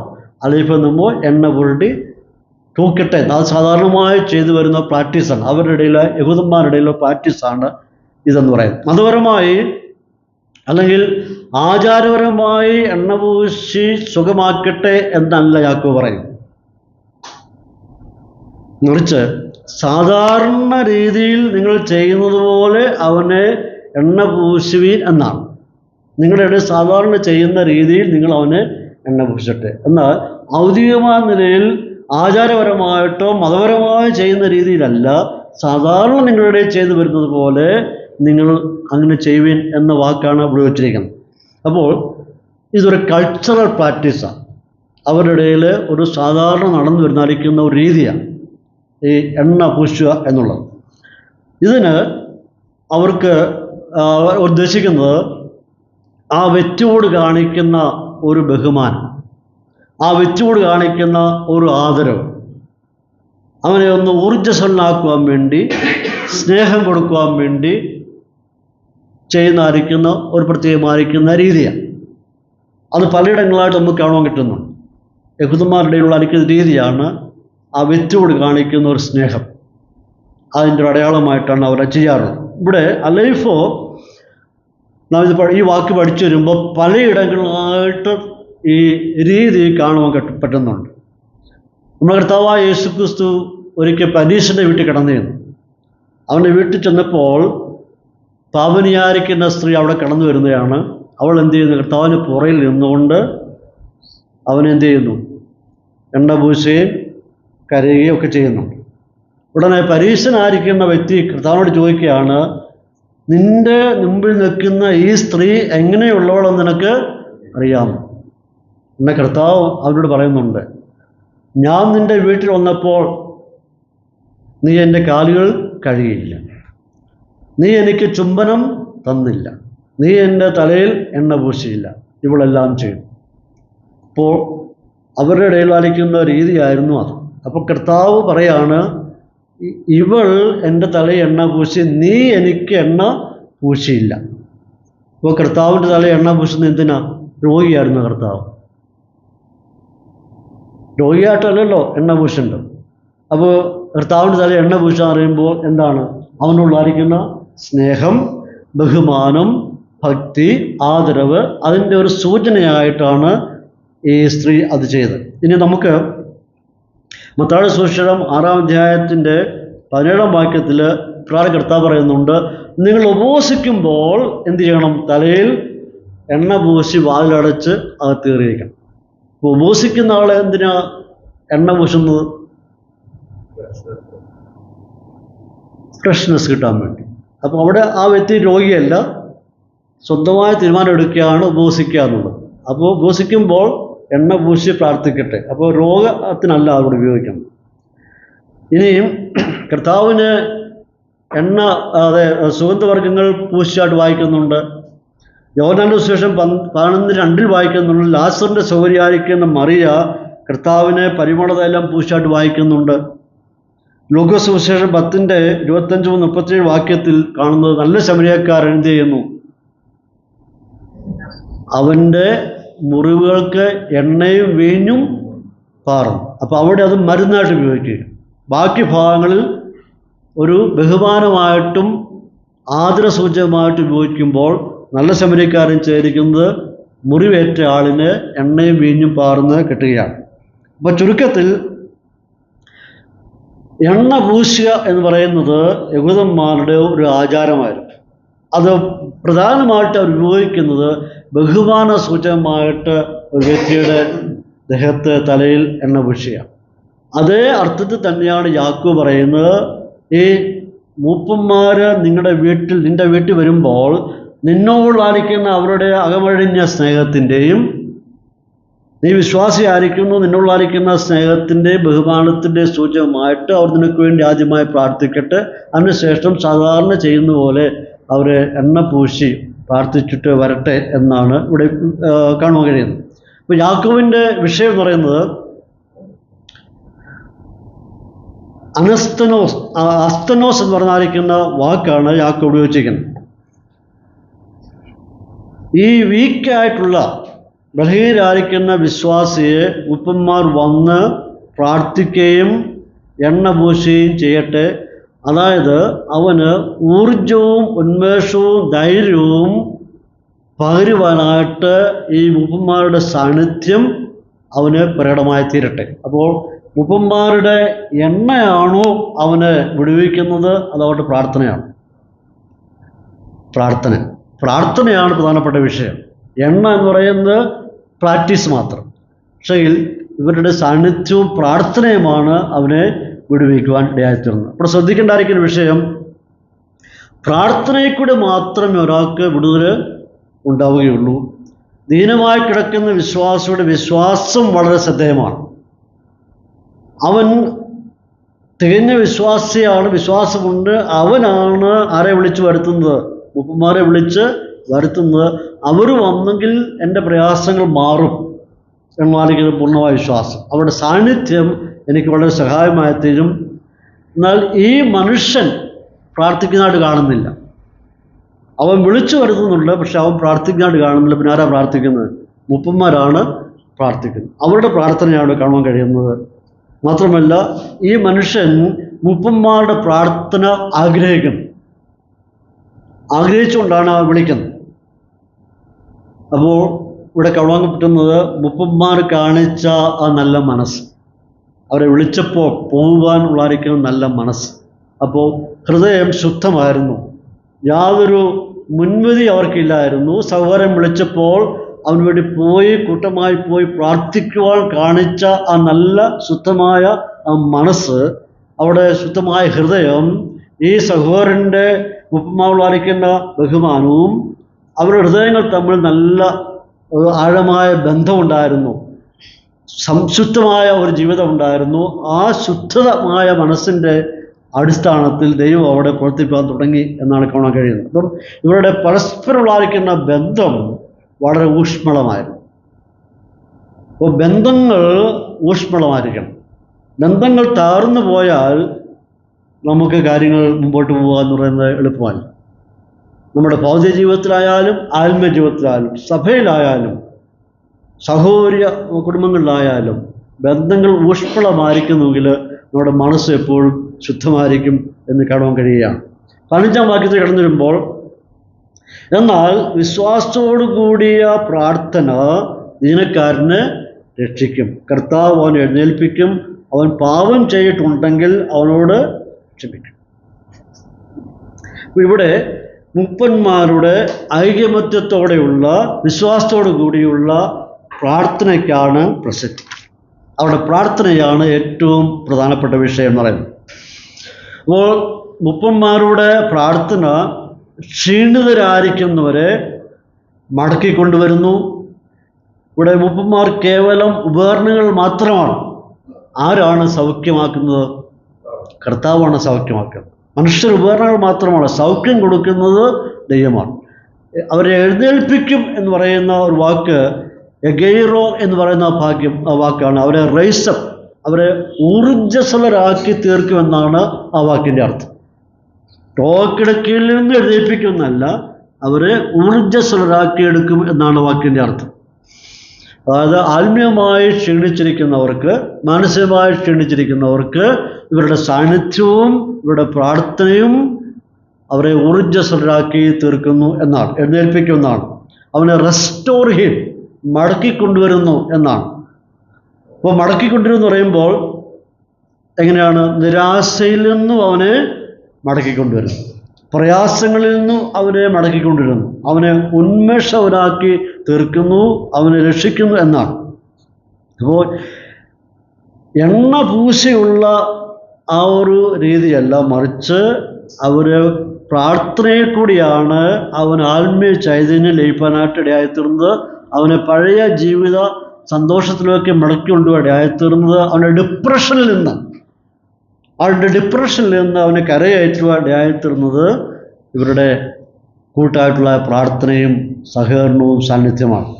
എന്നിട്ട് പറയുകയാണ് അവനോട് ക്ഷമിക്കും. അപ്പോൾ നിരാശയുടെ ഘട്ടങ്ങളിൽ കൂടി കടന്നു പോകുമ്പോൾ ചില ഘട്ടങ്ങളിൽ, ചില ദുർബലമായിരിക്കുന്ന സന്ദർഭങ്ങളിൽ വിശ്വാസി ഇങ്ങനെയുള്ള അനുഭവങ്ങളിൽ പാപം ചെയ്യുവാനായിട്ട് സാധ്യതയുണ്ട്. അതായത് പശ്ചാത്തലത്തിൽ പഠിക്കുമ്പോൾ ഒരുപാട് സംഘർഷങ്ങളും ഉപദ്രവങ്ങളും കഷ്ടങ്ങളും നിരാശയും അധ്വാനിച്ചിട്ട് പ്രയോജനമില്ലാത്ത അനുഭവങ്ങളിൽ കൂടി കടന്നു പോകുമ്പോൾ ഏതൊരു വ്യക്തിയും ചിലപ്പോൾ പിറുപിറുക്കുവാനും നിരാശപ്പെടുവാനും കോപിക്കുവാനും ചോദ്യം ചെയ്യുവാനും പരാതിപ്പെടുവാനുള്ള സാധ്യത ഒത്തിരിയുണ്ട്. അപ്പോൾ അങ്ങനെ ഇത്തരം ജീവിത അനുഭവത്തിൽ കടന്നുപോയി മറ്റുള്ളവരോട് കോപിക്കുകയോ പിറുപിറുക്കുകയോ പരാതിപ്പെടുകയോ ചോദ്യം ചെയ്യുകയോ ഒക്കെ ചെയ്തു കഴിഞ്ഞാൽ അത് എന്തിന് കാരണമായി തീരാം? പാപത്തിന് കാരണമായി തീരാം. കാരണം ഉണ്ടാകാൻ സാധ്യതയുണ്ട്, കാരണം പൊട്ടിത്തെറിക്കാൻ സാധ്യതയുണ്ട്. അങ്ങനെ ചെയ്തു കഴിയുമ്പോൾ അത് പിന്നത്തെ എന്തായിത്തീരുന്നു? അത് പാപമായി തീരുന്നു. അങ്ങനെയുള്ള അനുഭവങ്ങൾ വരുമ്പോൾ മൂപ്പന്മാർ കടന്നു വന്നിട്ട് അവർ പരസ്പരം ഇരുന്ന് സംസാരിച്ച് അവൻ അഭിമുഖീകരിക്കേണ്ട പ്രശ്നങ്ങൾ എന്താണെന്ന് ബോധ്യമായി പരസ്പരം സംസാരിച്ച് കഴിയുമ്പോൾ ഈ കാര്യങ്ങളെല്ലാം അങ്ങ് സെറ്റിൽ ഡൗൺ ആവുന്നു. അവനെ അതിൽ നിന്ന് പിന്തിരിപ്പിക്കുവാനായിട്ട്, നല്ലൊരു കൗൺസിലിംഗ് കൊടുക്കുവാനായിട്ട്, നല്ല പ്രബോധനം കൊടുക്കുവാനായിട്ട് മൂപ്പന്മാരുടെ ഈ സാന്നിധ്യം, ഈ ശുശ്രൂഷ പ്രയോജനപ്പെടുന്നു. അങ്ങനെ വരുമ്പോൾ ആ മനുഷ്യൻ ദൈവത്തോട് എന്ത് ചെയ്യുന്നു? ക്ഷമ ചോദിക്കുന്നു, ദൈവമായിട്ട് നിരപ്പ് പ്രാപിക്കുന്നു. അത് അവൻ്റെ സൗഖ്യത്തിന്, മാനസികമായ സൗഖ്യത്തിന് കാരണമായി തീർന്നു. അപ്പോൾ ഒരു ശുദ്ധമായ ഹൃദയത്തിലോട്ട്, ആ പഴയ സന്തോഷത്തിലോട്ട് മടങ്ങി വരണം. ഏതെങ്കിലും കാരണവശാൽ ഈ ദൈവത്തോടോ മനുഷ്യരോടൊക്കെ പിറുപിറുത്ത് കോപിഷ്ഠനായി തീർന്ന് പാപത്തിന് ഹേതുവായി തീർന്നുവെങ്കിൽ അവർ മടങ്ങി വരട്ടെ. അവർ ഉപ്പന്മാരുടെ സാന്നിധ്യത്തിൽ അത് അവർ കൗൺസിലിംഗ് കൊടുത്ത്, അല്ല അഡ്വൈസ് കൊടുത്ത് പ്രാർത്ഥിച്ച് ആ പ്രശ്നത്തെ പരിഹാരം കാണട്ടെ, റെക്ടിഫൈ ചെയ്യട്ടെ എന്നാണ് ആ വാക്കിൻ്റെ അർത്ഥം. 16-ാം വാക്യത്തിൽ കടന്നു വരുമ്പോൾ അടുത്ത ഭാഗത്തെ കൂടി പറയാണ്, എന്നാൽ നിങ്ങൾക്ക് രോഗശാന്തി വരേണ്ടതിന് തമ്മിൽ പാപങ്ങളെ ഏറ്റുപറഞ്ഞ് ഒരുവനു വേണ്ടി ഒരുവൻ പ്രാർത്ഥിക്കട്ടെ. നീതിമാന്റെ ശ്രദ്ധയോടുകൂടിയ വളരെ പ്രാർത്ഥന വളരെ ഫലിക്കും. ഇവിടെ ആരൊക്കെയാ? നിങ്ങൾക്ക് രോഗശാന്തി വരേണ്ട, അടുത്ത ഗ്രൂപ്പിനെ പറ്റി പറയുകയാണ്. നിങ്ങൾക്ക് രോഗശാന്തി വരേണ്ടതിന് എന്ത് ചെയ്യണം? തമ്മിൽ പാപങ്ങളെ ഏറ്റുപറഞ്ഞ് ഒരുവന് വേണ്ടി ഒരുവൻ പ്രാർത്ഥിക്കട്ടെ.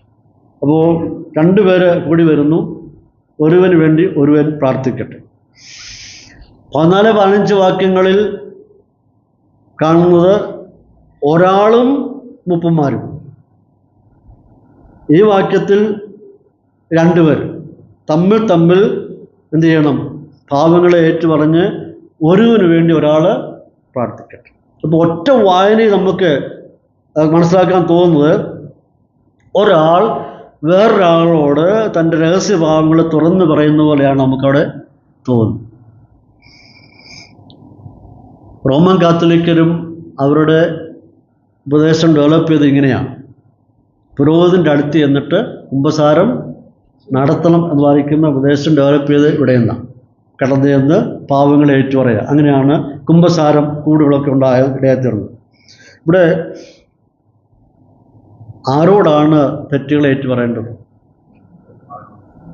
ആരോടാണ്? ദൈവത്തിനും മനുഷ്യർക്കും ഏക മധ്യസ്ഥൻ. അവരാരാണ്? കർത്താവായിരിക്കുന്ന യേശു ക്രിസ്തു. അവനാണ് ഏക മധ്യസ്ഥൻ. നമ്മുടെ നടുവിൽ കർത്താവ് മാത്രമാണ് ഏക മധ്യസ്ഥൻ. ഇവിടെ നിങ്ങൾക്ക് സൗഖ്യം ലഭിക്കേണ്ടതിന് പാപങ്ങളെ ഓർത്ത് പരസ്പരം അനുദപിക്കണം, ഏറ്റുപറയണമെന്നുള്ള വായിക്കുന്നു. Confess your since two one another. പരസ്പരം അങ്ങോട്ടും ഇങ്ങോട്ടും ഏറ്റുപറയുക, അനുദപിക്കുക, പരസ്പരം പ്രാർത്ഥിക്കുക.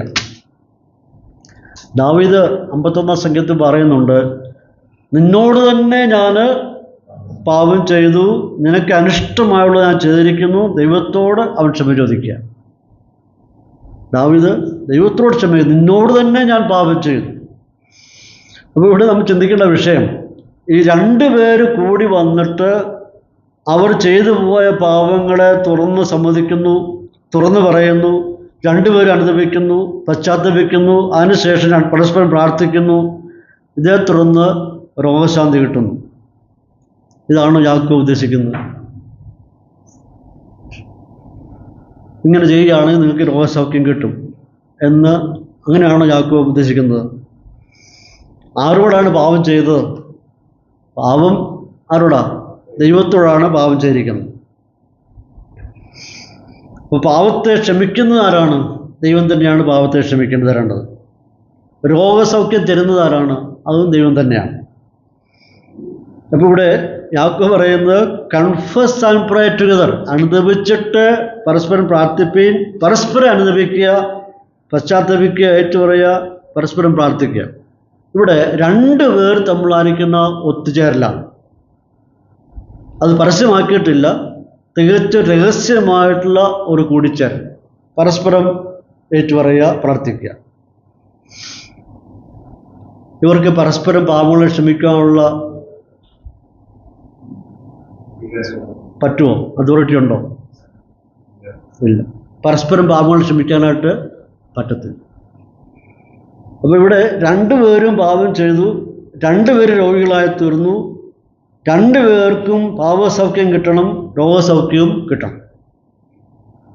അതെങ്ങനെയാണ് സാധ്യമാകുന്നത്? രണ്ടുപേർ മാത്രം പരസ്പരം നടക്കുന്ന കാര്യമാണോ? 1 യോഹന്നാൻ 1:7, 8, 9 വാക്യം വായിക്കുന്നത് ഇപ്രകാരമാണ്: അവൻ്റെ പുത്രനായ യേശുവിൻ്റെ രക്തം സകല പാപവും പോക്കി നമ്മെ ശുദ്ധീകരിക്കുന്നു. അപ്പോൾ രക്ഷിക്കപ്പെടുന്നതിന് മുമ്പും പാപങ്ങളുടെ മോചനത്തിന് എന്താണ്? യേശുവിൻ്റെ രക്തമാണ് സകല പാപം പോക്കി ശുദ്ധീകരിക്കുന്നത്. രക്ഷിക്കപ്പെട്ട ശേഷവും പാപങ്ങൾ സംഭവിച്ചു പോയിട്ടുണ്ടെങ്കിൽ അവിടെ അത് തന്നെയാണ്, യേശുവിൻ്റെ രക്തം സകല പാപം പോക്കി ശുദ്ധീകരിക്കുന്നത്. അപ്പോൾ ആരാണ് ശുദ്ധീകരിക്കുന്നത്? പാപം പോക്കി ശുദ്ധീകരിക്കുന്നത് യേശുവിൻ്റെ രക്തമാണ് സകല പാപം പോക്കി ശുദ്ധീകരിക്കുന്നത്. ഇനി വീണ്ടും യോഹന്നാൻ പറയുന്നത്, നമ്മുടെ പാപങ്ങളെ ഏറ്റുപറയുന്നുവെങ്കിൽ അവൻ നമ്മോട് പാപങ്ങളെ ക്ഷമിച്ച് സകല അനീതിയും പോക്കി നമ്മെ ശുദ്ധീകരിപ്പാൻ തക്കവണ്ണം വിശ്വസ്തനും നീതിമാനും ആകും. അപ്പോൾ ആരാണ് പാപങ്ങളെ ക്ഷമിച്ചു തരേണ്ടത്? കർത്താവാണ് പാപങ്ങളെ ക്ഷമിച്ചു തരണം. മനുഷ്യന് പാപത്തെ ക്ഷമിക്കാൻ പറ്റുകയില്ല. അപ്പോൾ ഇവിടെ ദൈവത്തോട് ഏറ്റുപറയുന്നു, ദൈവത്തോട് ക്ഷമ ചോദിക്കുന്നു, ദൈവം അവനെ ശുദ്ധീകരിക്കണം. എല്ലാ എഴുത്തുകാരും പറയുന്നത് ഇവിടുത്തെ രോഗം ശരീരത്തിനുണ്ടായ രോഗമല്ല, പ്രത്യുത അവരുടെ ആത്മാവിനാണ് പ്രശ്നം, ഹൃദയത്തിലാണ് അവരുടെ പ്രശ്നം, മനസ്സിലാണ് അവരുടെ പ്രശ്നം. അപ്പോൾ ചുരുക്കത്തിൽ പാപവും രോഗവും അവരുടെ ശരീരത്തിനുണ്ടായ അനുഭവമല്ല, മറിച്ച് ആത്മാവിൽ ഉണ്ടായിരിക്കുന്ന, മനസ്സുണ്ടായിരിക്കുന്ന ഒരു പ്രയാസമാണ്. ഈ പദം രോഗസൗഖ്യത്തിനായിട്ട് ഉപയോഗിച്ചിരിക്കുന്ന വാക്കല്ല, മറിച്ച് രണ്ട് സഹോദരങ്ങൾ തമ്മിലായിരിക്കുന്ന വിഷയം, അവർ പരസ്പരം ആ വിഷയത്തിൽ സംസാരിച്ച്, ഏതെങ്കിലും ഘട്ടത്തിൽ ഒരു വിഷയത്തെപ്പറ്റി സംസാരിച്ച് പിണങ്ങിയതായിരിക്കാം, മുറിവേറ്റതായിരിക്കാം. അപ്പോൾ അവർ പരസ്പരം സംസാരിച്ചത് പരിഹരിക്കണം. അവർ പ്രാർത്ഥിച്ച് ആ വിഷയത്തിൽ പരിഹാരം കാണും. അവർ മുറിവേറ്റിരിക്കുന്നു, ആരോ ഒരാൾ മുറിവേറ്റു, അവർ പരസ്പരം കൂടി വന്ന് ആ വിഷയം സംസാരിച്ച് അത് തീർത്ത് പരിഹരിക്കണമെങ്കിൽ മാത്രമേ അവരുടെ മനസ്സിന് സൗഖ്യം കിട്ടത്തുള്ളൂ. അതുവരെ ഒരു അസ്വസ്ഥരായിട്ട് കഴിയുകയാണ്. അപ്പോൾ ദൈവമുമ്പാകെ അത് പാപമായി തീർന്നു. അവരിൽ ഉണ്ടായിരിക്കുന്ന പ്രയാസങ്ങൾ ദൈവത്തിന് മുമ്പാകെ അത് പാപമായി തീർന്നു. ഉള്ളിലിരിക്കുന്ന പരിശുദ്ധാത്മാവ് മുറിവേറ്റു, അവരുടെ ഉള്ളിൽ വസിക്കുന്ന പരിശുദ്ധാത്മാവ് മുറിവേറ്റിരിക്കുന്നു. അപ്പോൾ തന്നെ അവരുടെ സ്വന്തം ആത്മാവിനും രോഗിയായിത്തീർന്നു. പരിശുദ്ധാത്മാവ് മുറിവേറ്റിരിക്കുന്നു, അവരുടെ ആത്മാവും രോഗിയായിത്തീർന്നു. അതിൻ്റെ ലക്ഷണം എന്ന് പറയുന്നത് സന്തോഷമില്ല, സമാധാനമില്ല, ഉറക്കം കിട്ടുന്നില്ല, അതവരെ അലട്ടിക്കൊണ്ടിരിക്കുകയാണ്, പ്രാർത്ഥിക്കാൻ പറ്റുന്നില്ല. അപ്പോൾ അതിന് പരിഹാരം ഉണ്ടായാൽ മതിയാകുള്ളൂ. അതുകൊണ്ട് ഒരാൾ ഒരുവന് വേണ്ടി പ്രാർത്ഥിക്കട്ടെ, പരസ്പരം സംസാരിച്ച് ആ പ്രതിസന്ധിയിൽ നിന്ന് അവരെ തരണം ചെയ്യട്ടെ എന്നാണ് ഇവിടെ യാക്കോബ് പറയുന്നത്.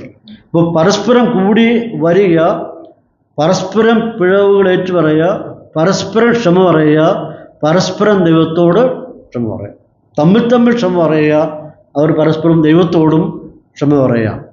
അപ്പോൾ ദൈവത്തോടും മനുഷ്യൻ ക്ഷമ പറയേണ്ടിയിരിക്കുന്നു, മനുഷ്യരോടും ക്ഷമ പറയേണ്ടിയിരിക്കുന്നു. അപ്പോൾ രണ്ടുപേരും പരസ്പരം ക്ഷമ പറയുക, രണ്ടുപേരും ദൈവത്തോട് ക്ഷമ പറയുക. അതേ ഉള്ളു പരിഹാരമാകും. അങ്ങനെയാണ് ദൈവം നമ്മെ പഠിപ്പിക്കുന്നത്.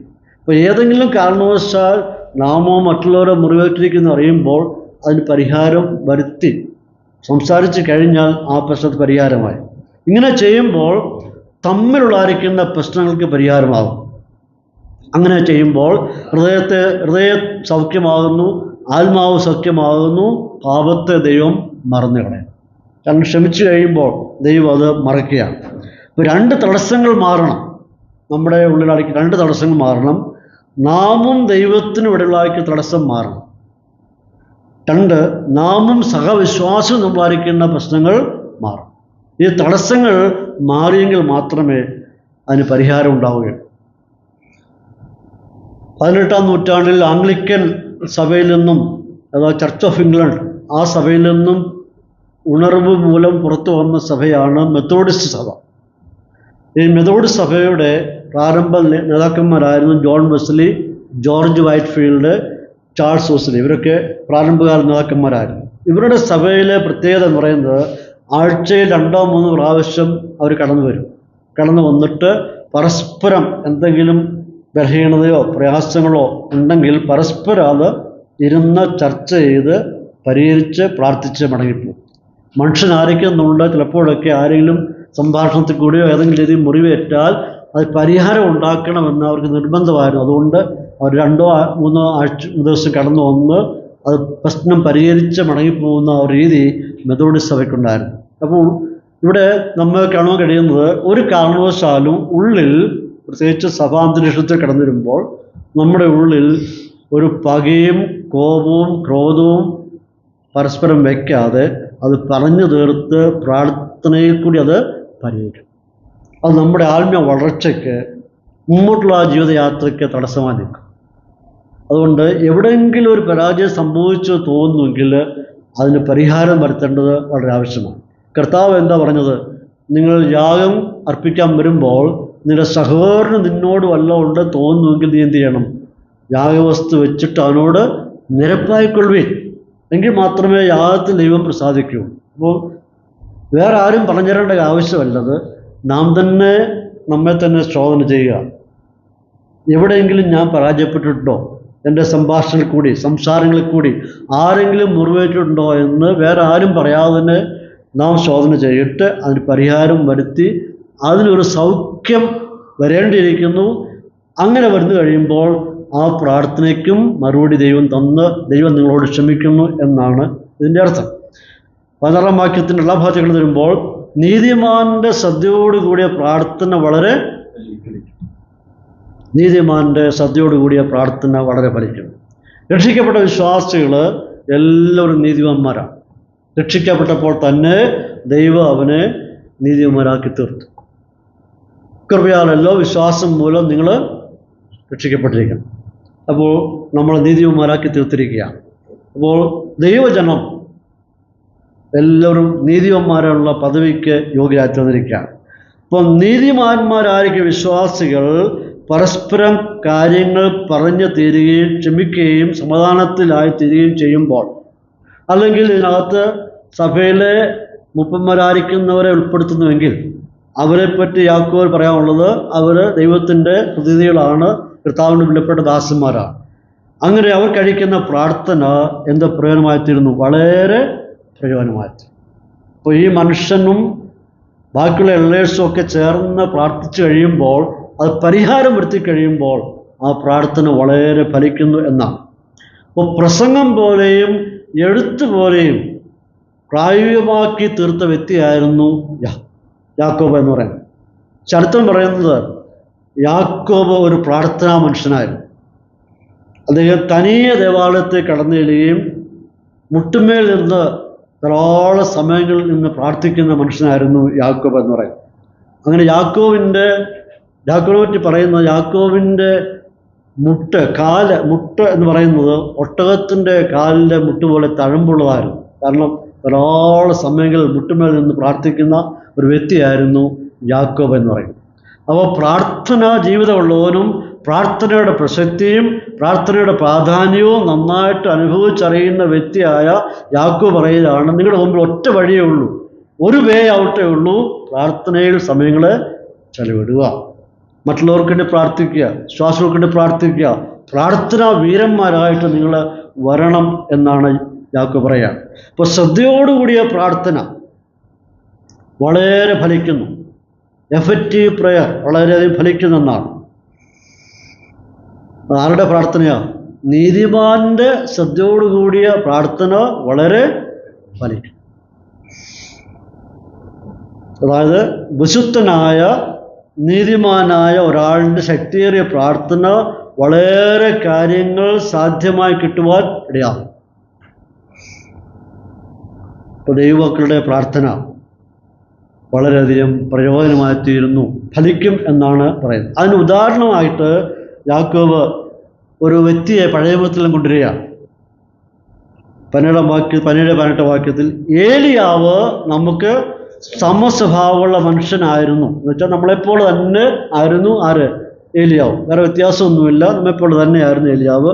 മഴ പെയ്യാതിരിക്കേണ്ടതിന് അവൻ പ്രാർത്ഥനയിൽ അപേക്ഷിച്ചു. 3 സംവത്സരവും 6 മാസവും ദേശത്ത് മഴ പെയ്തില്ല. അവൻ വീണ്ടും പ്രാർത്ഥിച്ചപ്പോൾ ആകാശത്തു നിന്ന് മഴ പെയ്തു, ഭൂമിയിൽ ധാന്യം വിളഞ്ഞു. അപ്പോൾ യാക്കോബിടെ നീതിമാനായിട്ടുള്ള ഒരു പഴയ നിയമത്തിൽ നിന്ന് ഒരു വ്യക്തിയെ ഇങ്ങോട്ട് കൊണ്ട് കാണിക്കുക. പഴയ നിയമത്തിലെ നീതിമാനായ ഒരു മനുഷ്യനെയും അദ്ദേഹത്തിൻ്റെ ശക്തമായ പ്രാർത്ഥനയും പ്രാർത്ഥനയ്ക്ക് ലഭിച്ച മറുപടിയും ചൂണ്ടിക്കാണിക്കുക. അപ്പോൾ പഴയ നിയമത്തിലെ പ്രസിദ്ധനായ ഒരു മനുഷ്യനായിരുന്നു ഏലിയാവ് എന്ന് പറയുന്നത്. ഏലിയാവിൻ്റെ പ്രത്യേകത പ്രവാചകനായിരുന്നു, ദൈവപുരുഷനായിരുന്നു, നമുക്ക് സമസ്വഭാവമുള്ള മനുഷ്യൻ. എന്നുവെച്ചാൽ ഏലിയാവ് ഒരിക്കലും അമാനുഷ്യനായിരുന്നില്ല. നമ്മെപ്പോലെ ദുർബലനായ മനുഷ്യനായിരുന്നു, നമ്മെപ്പോലെ ബലഹീനതയുള്ള മനുഷ്യനായിരുന്നു. ഏലിയാവ് നമ്മെപ്പോലെ വിശന്നവനായിരുന്നു. ഏലിയാവ് നമ്മെപ്പോലെ ഭയമുള്ളവനായിരുന്നു. ഏലിയാവ് നമ്മെപ്പോലെ വിഷാദമുള്ളവനായിരുന്നു. അപ്പോൾ നമ്മെപ്പോലെ തന്നെയുള്ള മനുഷ്യനായിരുന്നു. പക്ഷേ ഏലിയാവിൻ്റെ പ്രത്യേകത, അവനാരാണ്? നീതിമാനായ ഒരു മനുഷ്യൻ, പ്രാർത്ഥനാ വീരനായിരുന്നു. ഇപ്പോൾ യാക്കോബ് ഏലിയാവിനെ ഒരു നീതിമാനായ മനുഷ്യനായിട്ടാണ് ഇവിടെ അവതരിപ്പിക്കുന്നത്. എന്നിട്ട് പറയാണ്, നീതിമാന്റെ ശ്രദ്ധയോടുകൂടിയ പ്രാർത്ഥന വളരെ, നിങ്ങളുടെ ഇടയിൽ മാറ്റങ്ങൾ ഉണ്ടാകണമെങ്കിൽ, ഈ പ്രതിസന്ധിയിൽ നിന്നൊരു മോചനം ഉണ്ടാകണമെന്നുണ്ടെങ്കിൽ, അഭിമുഖീകരിക്കുന്ന മാനസികമായ സംഘർഷങ്ങളിൽ നിന്നൊരു മോചനം ഉണ്ടാകുന്നുവെങ്കിൽ ഏലിയാവിനെ പോലെ നീതിയുള്ളവനായ ഒരു വ്യക്തി ആയിരിക്കണം നിങ്ങൾ. എങ്കിൽ മാത്രമേ കഴിക്കുന്ന പ്രാർത്ഥനയ്ക്ക് പ്രയോജനം ഉണ്ടാവുകയുള്ളൂ. ഏലിയാവിൻ്റെ ഹൃദയവും ഏലിയാവിൻ്റെ മനസ്സും ശുദ്ധമായിരുന്നു. ശുദ്ധ ഹൃദയമായിരുന്നുകൊണ്ട് അവൻ്റെ പ്രാർത്ഥനയ്ക്ക് ഉടനടി മറുപടി കിട്ടി. 1 രാജാക്കന്മാർ 17-18 അധ്യായങ്ങളിലാണ് ഏലിയാവിൻ്റെ പ്രാർത്ഥനയെ പറ്റിയൊക്കെ കാണാം. 3 ശ്രദ്ധേയമായ പ്രാർത്ഥനകൾ ഏലിയാവ് കഴിക്കുന്നുണ്ട്. 1 രാജാക്കന്മാർ 17-ന്റെ 1-ാം വാക്യത്തിൽ ആഹാബിൻ്റെ അടുത്ത് ചെന്ന് നിന്നിട്ട് പറയാണ്, അവൻ്റെ മുമ്പിൽ ചെന്നിട്ട് പറയാണ്, ഞാൻ സേവിച്ചു നിൽക്കുന്ന ഇസ്രായേലിൻ്റെ ദൈവമായ യഹോവയാണ്, ഞാൻ പറഞ്ഞല്ലാതെ ഈ ആണ്ടുകളിൽ മഞ്ഞും മഴയും ഉണ്ടാകും. ആഹാബിന് മുമ്പിൽ ചെന്ന് നിന്നുകൊണ്ട് പറയാം, സ്റ്റാൻഡിങ് പൊസിഷനാണ്, നിന്നുകൊണ്ട് പറയുക, ഇനി ഞാൻ പറഞ്ഞല്ലാതെ ഈ ആണ്ടുകളിൽ ഭൂമിയിൽ മഞ്ഞും മഴയും ഉണ്ടാകുക. എത്ര ആണ്ടെന്ന് പറഞ്ഞില്ല, ഈ ആണ്ട്. ആ പ്രാർത്ഥന ദൈവം അംഗീകരിച്ചു. എന്നിട്ട് എങ്ങനെയാണ് മറുപടി കിട്ടിയത്? 3 വർഷവും 6 മാസവും ഭൂമിയിൽ മഴ. അപ്പോൾ ശക്തമായ പ്രാർത്ഥനയാണ്. ദൈവസ്ഥനിൽ ചെന്നങ്ങ് ഡിമാൻഡ് ചെയ്യുക. കാരണം ദൈവം പാകെ നീതിമാൻ ആയിരുന്നതുകൊണ്ട് അവൻ ചെന്ന് ദൈവത്തോട് ചോദിക്കുക. അവൻ്റെ ഇവിടെ സ്റ്റാൻഡിങ് പൊസിഷനാണ്. അവിടെ ഇച്ചൂടെ ആ ഭാഗം വിശകലനം ചെയ്യുമ്പോൾ ഇങ്ങനെ വായിക്കാൻ പറ്റുന്നത്, ഇസ്രായേലിൻ്റെ ജീവനുള്ള ദൈവമായ കർത്താവിൻ്റെ മുമ്പാകെ ഞാൻ ഇപ്പോൾ നിൽക്കുന്നു, ഞാൻ പറഞ്ഞല്ലാതെ ഈ ആണ്ടുകളിൽ മഞ്ഞും മഴയും ഉണ്ടാകി. അതാണ് ആ വാക്കിൻ്റെ അർത്ഥം. ഞാൻ നിൻ്റെ മുമ്പ് നിൽക്കുന്നു, ഞാൻ പറഞ്ഞല്ലാതെ ഇനി മഞ്ഞും മഴ ഉണ്ടാകില്ല. ആഹാബിനോട് ചെന്ന് പറയാം.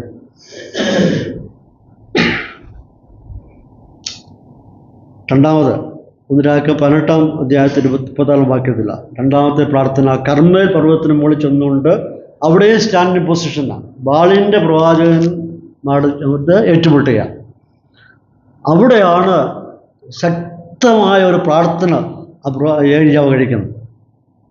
അവിടെ ഏലിയാവ് വിളിച്ചു പറയുകയാണ്, അബ്രഹാമിൻ്റെയും ഇസ്ഹാക്കിൻ്റെയും ഇസ്രായേലിൻ്റെ ദൈവമായ യഹോവേ, ഇസ്രായേലിൽ നീ ദൈവമെന്നും ഞാൻ നിൻ്റെ ദാസനെന്നും ഈ കാര്യങ്ങളൊക്കെയും ഞാൻ നിൻ്റെ കൽപ്പനപ്രകാരം ചെയ്തുവെന്ന് ഇന്ന് വെളിപ്പെട്ട് വരട്ടെ.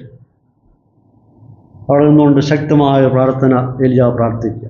ഇംഗ്ലീഷ് ബൈബിളിൽ ആ പ്രാർത്ഥന മൊത്തമായിട്ട് പഠിച്ചു വരുമ്പോൾ ആ പ്രാർത്ഥന അറിയപ്പെടുന്നത് 66 വേർഡ്സ് ഓഫ് പ്രെയർ, 63 വാക്കുകളുള്ള പ്രാർത്ഥന എന്നാണ് ആ പ്രാർത്ഥന അറിയപ്പെടുന്നത്. മലയാളത്തിൽ അങ്ങനെ അത്രയും വാക്കുകളില്ല. ഇംഗ്ലീഷ് ബൈബിൾ വായിച്ചു കഴിയുമ്പോൾ ഓരോ പദങ്ങളും എടുത്തെടുത്ത് എണ്ണി നോക്കിയാൽ 63 വാക്കുകളുണ്ട്. ഏലിയാവിൻ്റെ 63 വാക്കുകളുള്ള പ്രാർത്ഥന എന്നാണ് ഇംഗ്ലീഷ് ബൈബിൾ വായിക്കുമ്പോൾ അവിടെ കാണാൻ കഴിയും. വളരെ ശക്തമായ പ്രാർത്ഥനയാണ്. മൂന്നാമത്തെ പ്രാർത്ഥന 1 രാജാക്കന്മാർ 18-42. ഏലിയാവ് കർമ്മേൽ പർവ്വതത്തിന് മുകളിൽ കയറി അവിടെ കാണുന്നത് നിലത്ത് കുനിഞ്ഞ് മുഖം തൻ്റെ മുഴങ്കാലുകളുടെ നടുവിൽ വെച്ച് പ്രാർത്ഥിക്കും. ഇവിടുത്തെ പ്രാർത്ഥന വേറൊരു രീതിയില്ല. അപ്പോൾ സ്വാഭാവികമായിട്ടും ആദ്യത്തെ 2 പ്രാർത്ഥനയ്ക്ക് മറുപടി കിട്ടിയപ്പോൾ അതേ നിലപാടിൽ തന്നെ സ്റ്റാൻഡിങ് പൊസിഷനിൽ നിന്ന് പ്രാർത്ഥിച്ചാൽ മതിയായിരുന്നു. അപ്പോൾ ഇവിടെ വരുമ്പോൾ ഏലിയാവ് മോർ ഹമ്പിൾ. ആദ്യത്തെ 2 പ്രാർത്ഥനയ്ക്ക് മറുപടി കിട്ടി, അതുകൊണ്ട് ഈ പ്രാർത്ഥനയ്ക്ക് മറുപടി കിട്ടും എന്നുള്ള ആ ഒരു ഇതിലല്ല നിൽക്കുന്നത്. മറിച്ച് എന്താ കാണിക്കുന്നത്? ആ കർമ്മയിൽ നിന്നിട്ട് അവൻ നിലത്ത് കുനിഞ്ഞ് മുഖം തൻ്റെ മുഴങ്കാലുകളുടെ നടുവിൽ വെച്ചു. നമുക്ക് ആ പൊസിഷനിൽ പ്രാർത്ഥിക്കാൻ പറ്റുമോ? ഇങ്ങനെ വളഞ്ഞ് മുഴങ്കാലിൽ കൊണ്ട് പ്രാർത്ഥിക്കാൻ പറ്റും? നമുക്ക് കഴുത്ത് ഇങ്ങനെ വളയ്ക്കാൻ പറ്റത്തില്ല. പിന്നെ എങ്ങനെയാണ് അദ്ദേഹത്തിൽ നിൽക്കുന്നത്? അപ്പോൾ ഏലിയാവിൻ്റെ ആ ഒരു മനോഭാവം ചെന്ന് ചോദിക്കുക, എത്ര ഹമ്പിളായി. ആദ്യത്തെ 2 പ്രാർത്ഥനയ്ക്ക് മറുപടി കൊടുത്തു. 3ാമത്തെ പ്രാർത്ഥന കഴിയുമ്പോഴേക്കും വളരെ വിനയനായി തീർന്നു. ദൈവസേനയിൽ നെടുമ്പാട് വീഴുന്ന, സമർപ്പിക്കപ്പെടുന്ന ഒരു ശുദ്ധമായ ഒരു മനസ്സിലൂടെ കാണാൻ പറ്റുകയാണ്. ഇവിടെ ഏലിയാവിൻ്റെ 3 പ്രാർത്ഥനകളാണ് 1 രാജാക്കന്മാർ 17, 18 അധ്യായങ്ങളിൽ കാണാൻ കഴിയുന്നത്. ആ 3 പ്രാർത്ഥനയുടെ പ്രത്യേകത, 1 മഴ പെയ്യാൻ പാടില്ല എന്ന് പറഞ്ഞു, മഴ പെയ്തില്ല. 2 ഈ വസ്തുക്കളെ ദഹിപ്പിക്കണമെന്ന് പറഞ്ഞു, ദൈവം തീ ഇറക്കി ദഹിപ്പിച്ചു. 3 മഴ പെയ്യണേ എന്ന് പറഞ്ഞു, മഴ പെയ്തു. ഇപ്പോൾ യാക്കോബ് ഇവിടെ പറയുന്ന 2 കാര്യമാണ്. മഴ പെയ്യരുത് എന്ന് പറഞ്ഞു, പെയ്യിപ്പിച്ചില്ല. പിന്നെ മഴ പെയ്യണമെന്ന് പറഞ്ഞു, അത് നടന്നു. അപ്പോൾ നീതിമാനായിരിക്കുന്ന ഈ ഏലിയാവിൻ്റെ ശക്തമായിട്ടുള്ള പ്രാർത്ഥന വളരെയധികം ഫലവത്തായി തീർന്നു. ദൈവം അവൻ്റെ പ്രാർത്ഥനയെ മാനിച്ചു എന്നാണ്. അപ്പോൾ ഈ പ്രത്യേകം നമ്മൾ ശ്രദ്ധിക്കേണ്ടായിരിക്കുന്ന വിഷയം, 13 മുതൽ 18 വരെയുള്ള ഭാഗത്ത് ശാരീരികമായ രോഗസൗഖ്യമായിരുന്നുവെങ്കിൽ യാക്കോബിന് നിരവധി സൗഖ്യം പ്രാപിച്ച പഴയ നിയമത്തിലെ കഥാപാത്രങ്ങളെ കൊണ്ട് വരാമായിരുന്നു. ഞാൻ പറയുന്നത് നമ്മൾ ശ്രദ്ധിക്കണം. ഈ വാക്യങ്ങളിൽ യാക്കോബ് ഉദ്ദേശിച്ചത് ശാരീരികമായിട്ട് രോഗികളായി തീർന്നവരെ പറ്റിയാണ് യാക്കോബ് പറയുന്നതെങ്കിൽ, ഇവിടെ യാക്കോബിന് പഴയ നിയമത്തിൽ രോഗസൗഖ്യം പ്രാപിച്ച നിരവധി ആൾക്കാരെ കൊണ്ട് വായനക്കാരെ അവതരിപ്പിക്കാമായിരുന്നു. എന്നാൽ സൗഖ്യം പ്രാപിച്ച ആരെയും യാക്കോബ് ഇവിടെ പറയുന്നില്ല. മറിച്ച് ആരെ ഇവിടെ ഇടുകയാണ്? പ്രാർത്ഥിച്ച മനുഷ്യനെയാണ് കൊണ്ടുവരുന്നത്. ഏലിയാവിനെയാണ് കൊണ്ടുവരുന്നത്. അപ്പോൾ ഈ തിരുവഴുത്തിൽ നിന്നും ധാരാളം സൗഖ്യമായവരുണ്ടായിരുന്നു. 1 രാജാക്കന്മാർ 17, 18 അധ്യായങ്ങളിൽ ഏലിയാവ് ഒരാളെപ്പോലും പ്രാർത്ഥിച്ച് സൗഖ്യമാക്കിയിട്ടില്ല. ഒറ്റയാളെപ്പോലും ഏലിയാവ് പ്രാർത്ഥിച്ച് സൗഖ്യമാക്കിയിട്ടില്ല 17, 18 അധ്യായങ്ങളിൽ. അപ്പോൾ ഏലിയാവ് എന്താ ചെയ്തത്? പ്രാർത്ഥന മാത്രമേ നടത്തുള്ളൂ. ഈ പുസ്തകത്തിൽ, ഈ യാക്കോബിൻ്റെ ലേഖനത്തിൽ ചില ആൾക്കാരെ കാണുന്നുണ്ട്. അബ്രഹാമുണ്ട്, ഇസ്ഹാക്കിനെ പറ്റി വായിക്കുന്നുണ്ട്, രാഹാബിനെ പറ്റി വായിക്കുന്നുണ്ട്, ഇയ്യോബിനെ പറ്റി വായിക്കുന്നുണ്ട്, ഏലിയാവിനെ പറ്റി വായിക്കുന്നുണ്ട്. ഇവരാരെങ്കിലും രോഗികളെ കിടന്നവരുടെ അവസ്ഥയെപ്പറ്റി ചൂണ്ടിക്കാണിക്കാൻ വേണ്ടിയല്ല ഇവരെ യാക്കോബ് ഉദ്ധരിച്ചത്. അബ്രഹാമിനെ ഇസ്ഹാക്കിനെയും വിശ്വാസത്തിൻ്റെ പ്രതീകമായിട്ട് കൊണ്ടുവന്നു. പിന്നെ രാഹാബിനെയും വിശ്വാസത്തിൻ്റെ പ്രതീകമായിട്ട് കൊണ്ടുവന്നു. ഇയ്യോബ് രോഗിയായിരുന്നു. പക്ഷേ ഇയ്യോബിനെ അവിടെ പ്രസൻറ്റ് ചെയ്യുന്ന ഏത് അടിസ്ഥാനത്തിലാണ്? സഹിഷ്ണുതയ്ക്ക് ഉദാഹരണമായിട്ടാണ് ഇയ്യോബിനെ കൊണ്ടുവരുന്നത്. ഇയ്യോബ് രോഗിയായിരുന്നു, പക്ഷേ അതിനെപ്പറ്റി യാക്കോബ് പറയുന്നത് സഹിഷ്ണുതയ്ക്ക് നല്ല ഉദാഹരണമായിട്ട് ഇയ്യോബിനെ കൊണ്ടുവരികയാണ്. ഏലിയാവിന് എന്തിനു ഉദാഹരണമായിട്ടാണ്? പ്രാർത്ഥനയ്ക്ക് ഉദാഹരണമായിട്ട് കൊണ്ടുവരികയാണ്. ഇപ്പോൾ പുതിയ നിയമത്തിൽ ഞാൻ ഇന്ന് അവസാനിപ്പിക്കുക, അതുകൊണ്ട് 5-10 മിനിറ്റാണ് നീങ്ങിപ്പോയാൽ നിങ്ങൾ ക്ഷമിക്കണം, ഇനിയും മുമ്പോട്ട് പോകാൻ പറ്റുകയില്ല, എന്നുകൊണ്ട് അവസാനിപ്പിക്കുകയാണ്. പുതിയ നിയമത്തിൽ വേറെ ഒരു ഭാഗത്തും രോഗികളെ എണ്ണ തേച്ച് പ്രാർത്ഥിച്ചതായിട്ട് നാം കാണുന്നില്ല, ഒരിടത്ത് പോലും കാണുന്നില്ല. അപ്പോസ്തല പ്രവൃത്തികളിൽ അപ്പോസ്തലന്മാർ ആരെയും രോഗികളായ വിശ്വാസികളെ എണ്ണ തേച്ച് പ്രാർത്ഥിച്ച് സൗഖ്യം കിട്ടാനായിട്ട് കാണുന്നില്ല. അത് അവിടെ ഞാനത് വരുന്നുണ്ട്, ഞാൻ വരും, ഇങ്ങോട്ട് വരും. ഉണ്ട്, ഞാൻ വരും. പൗലോസിൻ്റെ ലേഖനങ്ങളിൽ നാം കാണുന്നില്ല. പൗലോസിൽ ധാരാളം ലേഖനം എഴുതിയിട്ടുണ്ട്. അവിടെ ആരെയും വിശ്വാസികളെ എണ്ണ പൂശി പ്രാർത്ഥിച്ചായിട്ട് കാണുന്നില്ല. പൗലോസ് ഇടയലേഖനങ്ങൾ എഴുതിയിട്ടുണ്ട്. ഇടയന്മാർക്കുള്ള ആയിരിക്കും ലേഖനങ്ങളിൽ ഇടയന്മാർ നിങ്ങൾ എണ്ണ പൂശി പ്രാർത്ഥിപ്പിനെന്ന് പൗലോസ് അവരോടും പറയുന്നില്ല. പത്രോസിൻ്റെ ലേഖനത്തിൽ എണ്ണ പൂശി പ്രാർത്ഥിപ്പിനെന്ന് പത്രോസും പറയുന്നില്ല. എന്നാൽ പത്രോസ് കഷ്ടങ്ങളെപ്പറ്റി പറയുന്നുണ്ട്. കഷ്ടതകളെപ്പറ്റി പറയുന്നുണ്ട്, പക്ഷെ എണ്ണ തേച്ച് പ്രാർത്ഥിക്കാൻ പറയുന്നില്ല. എബ്രായ ലേഖനത്തിൽ നാം വായിക്കുന്നില്ല, യോഹന്നാൻ്റെ ലേഖനങ്ങളിലും അങ്ങനെ വായിക്കുന്നില്ല, യൂദായും പറയുന്നില്ല, ഫിലമോന്റെ ലേഖനത്തിലും വായിക്കുന്നില്ല. അപ്പോൾ വേറെ ഒരിടത്ത് പോലും നിങ്ങൾ എണ്ണ പൂശി ഉപ്പന്മാർ എണ്ണ പൂശി പ്രാർത്ഥിക്കട്ടെ എന്ന് വേറെ ആരും പറയുന്നില്ല. എന്നാൽ ഞാൻ അങ്ങോട്ട് കടന്നു വരികയാണ്. കർത്താവ് ശിഷ്യന്മാരെ പറഞ്ഞയക്കുക, ഇരണ്ടിരായിട്ട് പറഞ്ഞു വിടുമ്പോൾ മർക്കോസിന് സുവിശേഷം 6-ാം അധ്യായത്തിൻ്റെ 12-ാം വാക്യത്തിൽ പറയുന്നുണ്ട്, നിങ്ങൾ എന്ത് ചെയ്യണം? ഭൂതങ്ങളെ പുറത്താക്കി രോഗികൾക്ക് എണ്ണ തേച്ച് സൗഖ്യം വരുത്തുകയും ചെയ്തു, അനേകരെ സൗഖ്യമാക്കി. ഇതിൻ്റെ പശ്ചാത്തലം എന്താണ്? കർത്താവാണ് പറഞ്ഞു വിടുന്നത്, നിങ്ങൾ ഭൂതങ്ങളെ പുറത്താക്കി രോഗികൾക്ക് എണ്ണ തേച്ച് സൗഖ്യം വരുത്തുകയും ചെയ്തു. ഈ സമയത്ത് ഇത് സുവിശേഷീകരണത്തിൻ്റെ ഭാഗമാണ്. അന്ന് സഭയായിട്ടില്ല, സഭ ആരംഭിച്ചിട്ടില്ല. അന്ന് സുവിശേഷീകരണത്തിൻ്റെ ഭാഗമായിട്ട് കർത്താവ് ശിഷ്യന്മാരെ പറഞ്ഞയക്കുക, നിങ്ങൾ ഭൂതങ്ങളെ പുറത്താക്കി രോഗികളെ സൗഖ്യമാക്കണം എന്ന് പറഞ്ഞയക്കുക. അപ്പോൾ അന്ന് ഇത് ഒരിക്കലും വിശ്വാസികളിടയിൽ നടക്കുന്ന വിഷയമല്ല, അന്ന് സഭയായിട്ടില്ല. ഇത് അവിശ്വാസികൾക്ക് അടയാളമായിട്ടാണ് ഇത് അവരെ ഏൽപ്പിച്ചത്. കാരണം ശിഷ്യന്മാർ ലോകത്തിൽ പോയി സുവിശേഷം പ്രസംഗിക്കണം, ഈ സുവിശേഷത്തിൻ്റെ പ്രസക്തി എത്രമാത്രം ഉണ്ട് എന്ന് അതിൻ്റെ ആധികാരികത തെളിയിക്കാൻ വേണ്ടി നിങ്ങൾ ഭൂതങ്ങളെ പുറത്താക്കാനുള്ള കഴിവും രോഗികളെ സൗഖ്യമാക്കാതിരിക്കുന്ന കഴിവും അവർക്ക് എണ്ണ തേച്ച് സൗഖ്യമാക്കാനുള്ള കഴിവും കൃപാവരവും അവർക്ക് കൊടുത്തു. അത് സഭാ അന്തരീക്ഷത്തിലല്ല, അത് സുവിശേഷീകരണത്തിൻ്റെ ഭാഗമായിട്ട് ചെയ്ത നമ്മുടെ കർത്താവ് തന്നെ അനേകരെ സൗഖ്യമാക്കി, അപ്പോസ്തലന്മാരൊക്കെ സൗഖ്യമാക്കിയിട്ടുണ്ട്. അതൊക്കെ സുവിശേഷീകരണത്തിൻ്റെ ഭാഗമായിട്ട് ചെയ്ത അവിശ്വാസികൾ വിശ്വസിക്കാൻ വേണ്ടി അത്ഭുത പ്രവൃത്തി ചെയ്യുവാനിടയായിട്ടുണ്ട്. അത് 1-ാം നൂറ്റാണ്ടിൽ ചെയ്തായിരിക്കുന്ന സുവിശേഷീകരണത്തിൻ്റെ ഭാഗമായിട്ടാണ്. എന്നാൽ യാക്കോബ് ഇവിടെ പറയുന്ന ആരാണ്? മൂപ്പന്മാർ. ഓക്കെ, മൂപ്പന്മാർ വേറൊരിടങ്ങളിലും എണ്ണ തേച്ചതായിട്ട് ഈ പറയുന്ന യാക്കോബിൻ്റെ ലേഖനത്തിൽ തന്നെ മൂപ്പന്മാർ കിടന്നേന്ന് എണ്ണ തേച്ചതായിട്ടോ പ്രാർത്ഥിച്ചായിട്ടോ നമുക്ക് പൂർണ്ണമായിട്ടോടെ പറയുന്നില്ല. അങ്ങനെ ചെയ്യട്ടെ എന്നാ, അത് ചെയ്തതായിട്ട് അവിടെ കാണാൻ പറ്റുന്നില്ല, വായിക്കുന്നില്ല. അപ്പോൾ അങ്ങനെ ചെയ്യട്ടെ എന്ന് യാക്കോബ് പറയുക, എന്നാൽ അവർ പോയി ചെയ്തതായിട്ട് നമുക്കവിടെ കാണാൻ പറ്റുന്നില്ല.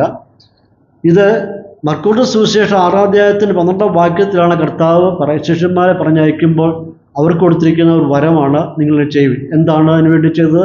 സുവിശേഷീകരണത്തിൻ്റെ വ്യാപ്തിക്ക് വേണ്ടി, അവിശ്വാസികൾ വിശ്വസിക്കാൻ വേണ്ടിയുള്ളായിരിക്കുന്ന ഒരു അടയാളമായിട്ട് അവർക്ക് കൊടുത്തായിരിക്കുന്ന വരം. ഇനി നമ്മൾ അവസാന ഭാഗത്തേക്ക് കടന്നു വരുമ്പോൾ 19-20 വാക്യത്തിൽ കടന്നു വരുമ്പോൾ, സഹോദരന്മാരെ, നിങ്ങളിൽ ഒരുവൻ സത്യം വിട്ട് തെറ്റിപ്പോവുകയും അവനെ ഒരുവൻ തിരിച്ചു വരുത്തുകയും ചെയ്താൽ പാപിയെ നേർവഴിയിൽ നിന്ന് രക്ഷിക്കുകയും പാപങ്ങളുടെ ബഹുത്വം മറയ്ക്കുകയും ചെയ്തു എന്ന് അവൻ അറിഞ്ഞുകൊള്ളട്ടെ. 4-ാമത്തെ കൂട്ടർ ഇവരാരാണ്? സഹോദരന്മാരെ, നിങ്ങളിൽ ഒരുവൻ സത്യം വിട്ട് തെറ്റിപ്പോയാൽ. ഇതിനെപ്പറ്റി 2 അഭിപ്രായമുണ്ട്. 1-ാമത്തെ അഭിപ്രായം, ഇവിടെ ഒരു വിശ്വാസി തെറ്റിപ്പോയതായിട്ടാണ് നാം വായിക്കാൻ പറ്റുന്നത്. ഇവിടെ ഉപയോഗിച്ചിരിക്കുന്ന വാക്ക് അർത്ഥം വഴി തെറ്റിപ്പോയ, എവിടെയോ കയറിപ്പോയ, കറങ്ങിത്തിരിഞ്ഞു പോയ, സത്യം വിട്ടുപോയ, തെറ്റിപ്പോയ ഒരു മനുഷ്യൻ. ആ മനുഷ്യനെ വേറൊരു വിശ്വാസി ചെന്ന് അവനെ തിരികെ കൊണ്ടുവരുന്നു, റെസ്റ്റോറേഷൻ. അവനെ മടക്കിക്കൊണ്ടിരിക്കുകയാണ്. അവൻ പിന്മാറ്റത്തിലോട്ട് പോയതായിരിക്കാം, അവനെ മടക്കിക്കൊണ്ടിരിക്കുകയാണ്. ഇവിടെ വായിച്ചു വരുമ്പോൾ, ഇംഗ്ലീഷ് വായിച്ചു വരുമ്പോൾ, ഒരു ആത്മാവിനെ മരണത്തിൽ നിന്ന് രക്ഷിക്കുന്നു എന്നാണ് വായിക്കുന്നത്. അവൻ്റെ ആത്മാവിനെ മരണത്തിൽ നിന്ന് രക്ഷിക്കണം. അതായത് ആ രീതിയിൽ അവൻ പോയിരുന്നുവെങ്കിൽ, മടങ്ങി വരാതെ പോയിരുന്നുവെങ്കിൽ അവൻ ദൈവത്തിൻ്റെ ശിക്ഷണ നടപടിക്ക് വിധേയൻ ആകുമായിരുന്നു. അതായത് പ്രീ മെച്വർ ഡെത്ത്, അകാല മരണം അവന് സംഭവിക്കുമായിരുന്നു. നേരത്തെ സമയത്തിന് മുമ്പേ ഉള്ള മരണം സംഭവിക്കുമായിരുന്നു. കാരണം സത്യം അറിഞ്ഞിട്ട് പിന്മാറിപ്പോയി അവൻ്റെ മേൽ ദൈവത്തിൻ്റെ ശിക്ഷണ നടപടിയായിരിക്കുന്ന premature death, before time, before appointed time, അത് സംഭവിക്കാമായിരുന്നു. എന്നാൽ കാലോചിതമായിട്ട് സഹോദരന്മാർ കടന്നു ചെന്ന് അവനെ വിശ്വാസി ഉറപ്പിച്ച് മടക്കിക്കൊണ്ടുവന്നുകൊണ്ട് ആ മരണത്തിൽ അവന് രക്ഷപ്പെട്ടു. 2-ാമത്തെ അഭിപ്രായം, ഇത് അവിശ്വാസിയാണ്. ഇവർ സഭയിൽ കടന്നു വന്നിരുന്നു, സഹോദരന്മാരോടൊപ്പം ഉണ്ടായിരുന്നു, പക്ഷേ യഥാർത്ഥമായ രക്ഷയുടെ അനുഭവത്തിൽ വന്നവനായിരുന്നില്ല. രക്ഷിക്കപ്പെട്ടു എന്ന ധാരണയിൽ അവനങ്ങ് സഹവിശ്വാസികളോടൊപ്പം ഉണ്ട്. പക്ഷേ ഒരു ദിവസം അവന് വരാറില്ലാതായി, സത്യം വിട്ടുപോയി. ആ വാക്കിൻ്റെ അർത്ഥം വഴിതെറ്റിപ്പോയി, വിശ്വാസത്യാഗം സംഭവിച്ചു, ആത്മീയ കൂട്ടായ്മയിൽ വരാതെയായി എന്നൊക്കെ അർത്ഥമുണ്ട്. രണ്ടർത്ഥവും ഈ വാക്കിയുടെ അർത്ഥമുണ്ട്. അങ്ങനെയുള്ള സന്ദർഭത്തിൽ ഇവൻ്റെ ഇടയ്ക്കിടയ്ക്ക് വരുമായിരുന്നു, പിന്നെ കാണാനില്ല. ശരിയായ വിശ്വാസിയായിരുന്നില്ല, ശരിയായ രക്ഷയുടെ അനുഭവത്തിൽ ഉണ്ടായിരുന്നില്ല. അങ്ങനെയുള്ള സന്ദർഭത്തിൽ സഹോദരന്മാർ ഇവനെ തേടിപ്പോയി സുവിശേഷം കൂടുതലായി പറഞ്ഞ് ദൈവവചനത്തെ ഉറപ്പിച്ച് അവൻ രക്ഷയുടെ അനുഭവത്തിൽ കൊണ്ടുവന്നിട്ട് അവനെ മടക്കി കൊണ്ടുവന്നു. അത് ഫലമായിട്ട് നിത്യമായിട്ടുള്ള മരണത്തിൽ നിന്ന് അവൻ രക്ഷപ്പെട്ടു, നിത്യനാവധിയിൽ നിന്ന് അവന് രക്ഷപ്പെട്ടു. ഈ രണ്ട് അഭിപ്രായങ്ങളാണ് ഈ വാക്കിനെ പറ്റി ഇവിടെ ഉപയോഗിക്കുന്ന 19-20 വാക്കിൻ്റെ അർത്ഥം. ഒന്നിൽ ശരിയായ നല്ലൊരു വിശ്വാസിയാണ്, പിന്നത്തിൽ പിന്മാറിപ്പോയി, അതിന് ഫലമായ ദൈവീയ ശിക്ഷണ നടപടി അവന് വരേണ്ടതായിരുന്നു. എന്നാൽ സഹോദരന്മാർ കടന്നു ചെന്ന് അവനോട് ദൈവവചനത്തിൽ നിന്ന് അവനെ ഉറപ്പിച്ച ഫലമായിട്ട് ദൈവത്തിൻ്റെ ശിക്ഷണ നടപടിയായിരിക്കുന്ന പ്രീ മെച്ചുവർ ഡെത്തിൽ നിന്ന് അവൻ രക്ഷപ്പെട്ടു. അതല്ലെങ്കിൽ അവിശ്വാസിയായിരുന്ന വ്യക്തി സഭയിൽ വന്നിരുന്നു, പിൽക്കാലത്ത് വരാതിരുന്ന ഫലമായിട്ട് സഹോദരന്മാർ ചെന്ന് കൂടുതലായിട്ട് അവരോട് ദൈവവചനത്തിൽ നിന്ന് പറഞ്ഞ ഫലമായിട്ട് മാനസാന്തരപ്പെട്ട് രക്ഷിക്കപ്പെട്ട് മടങ്ങി വന്നു. തൽഫലമായിട്ട് നിത്യമായ മരണത്തിൽ നിന്ന് അവൻ രക്ഷ പ്രാപിച്ചു എന്നാണ് കാണുവാൻ കഴിയുന്നത്. അപ്പോൾ ഇതിവിടെ നമുക്ക് 13 മുതൽ 18 ഭാഗങ്ങളിൽ നാം പഠിച്ചു കാണുവാൻ കഴിയുന്നത്, അതിൻ്റെ വെളിച്ചത്തിൽ ചിന്തിക്കുമ്പോൾ നമ്മുടെ കർത്താവ് ഒരു പരമവൈദ്യനാണ്. എല്ലാ കാലത്തും രോഗികളെ സൗഖ്യമാക്കുവാൻ ദൈവം വിശ്വസ്തൻ. യേശുക്രിസ്തു ഇന്നലെയും ഇന്നും എന്നേക്കും തന്നെയാണ്. നമ്മുടെ കർത്താവ് രോഗസൗഖ്യം വരുത്തുന്നവനാണ്. അവിടുത്തേക്ക് അസാധ്യമായിട്ട് ഒന്നും തന്നെയില്ല. സഭയുടെ ശ്രദ്ധയേറിയ പ്രാർത്ഥനയാണ് പത്രോസിനെ കാരാഗൃഹത്തിൽ നിന്നും പുറത്തുകൊണ്ടുവന്നത്. ആദിമസഭ പ്രാർത്ഥനയിൽ ഉറ്റിരുന്നു.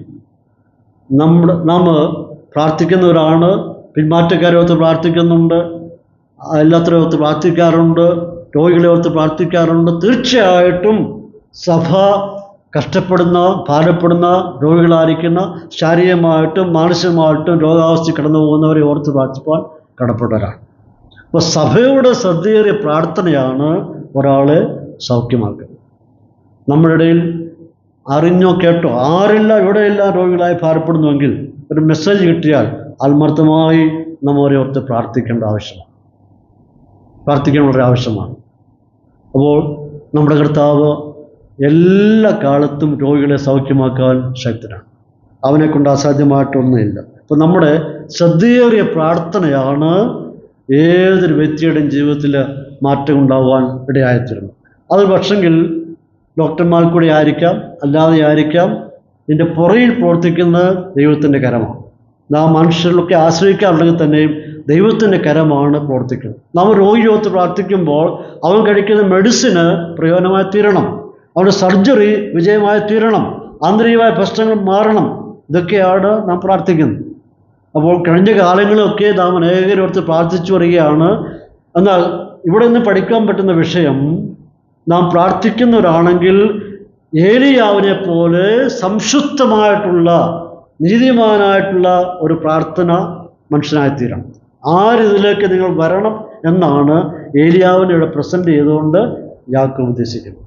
ഏലിയാവ് അങ്ങനെയുള്ളവനായിരുന്നു. നിങ്ങളെപ്പോലെ എല്ലാം തുല്യനായിരുന്നു ഏലിയാവ്. പക്ഷേ അവൻ്റെ പ്രത്യേകത, അവൻ നീതിമാനായിരുന്നു.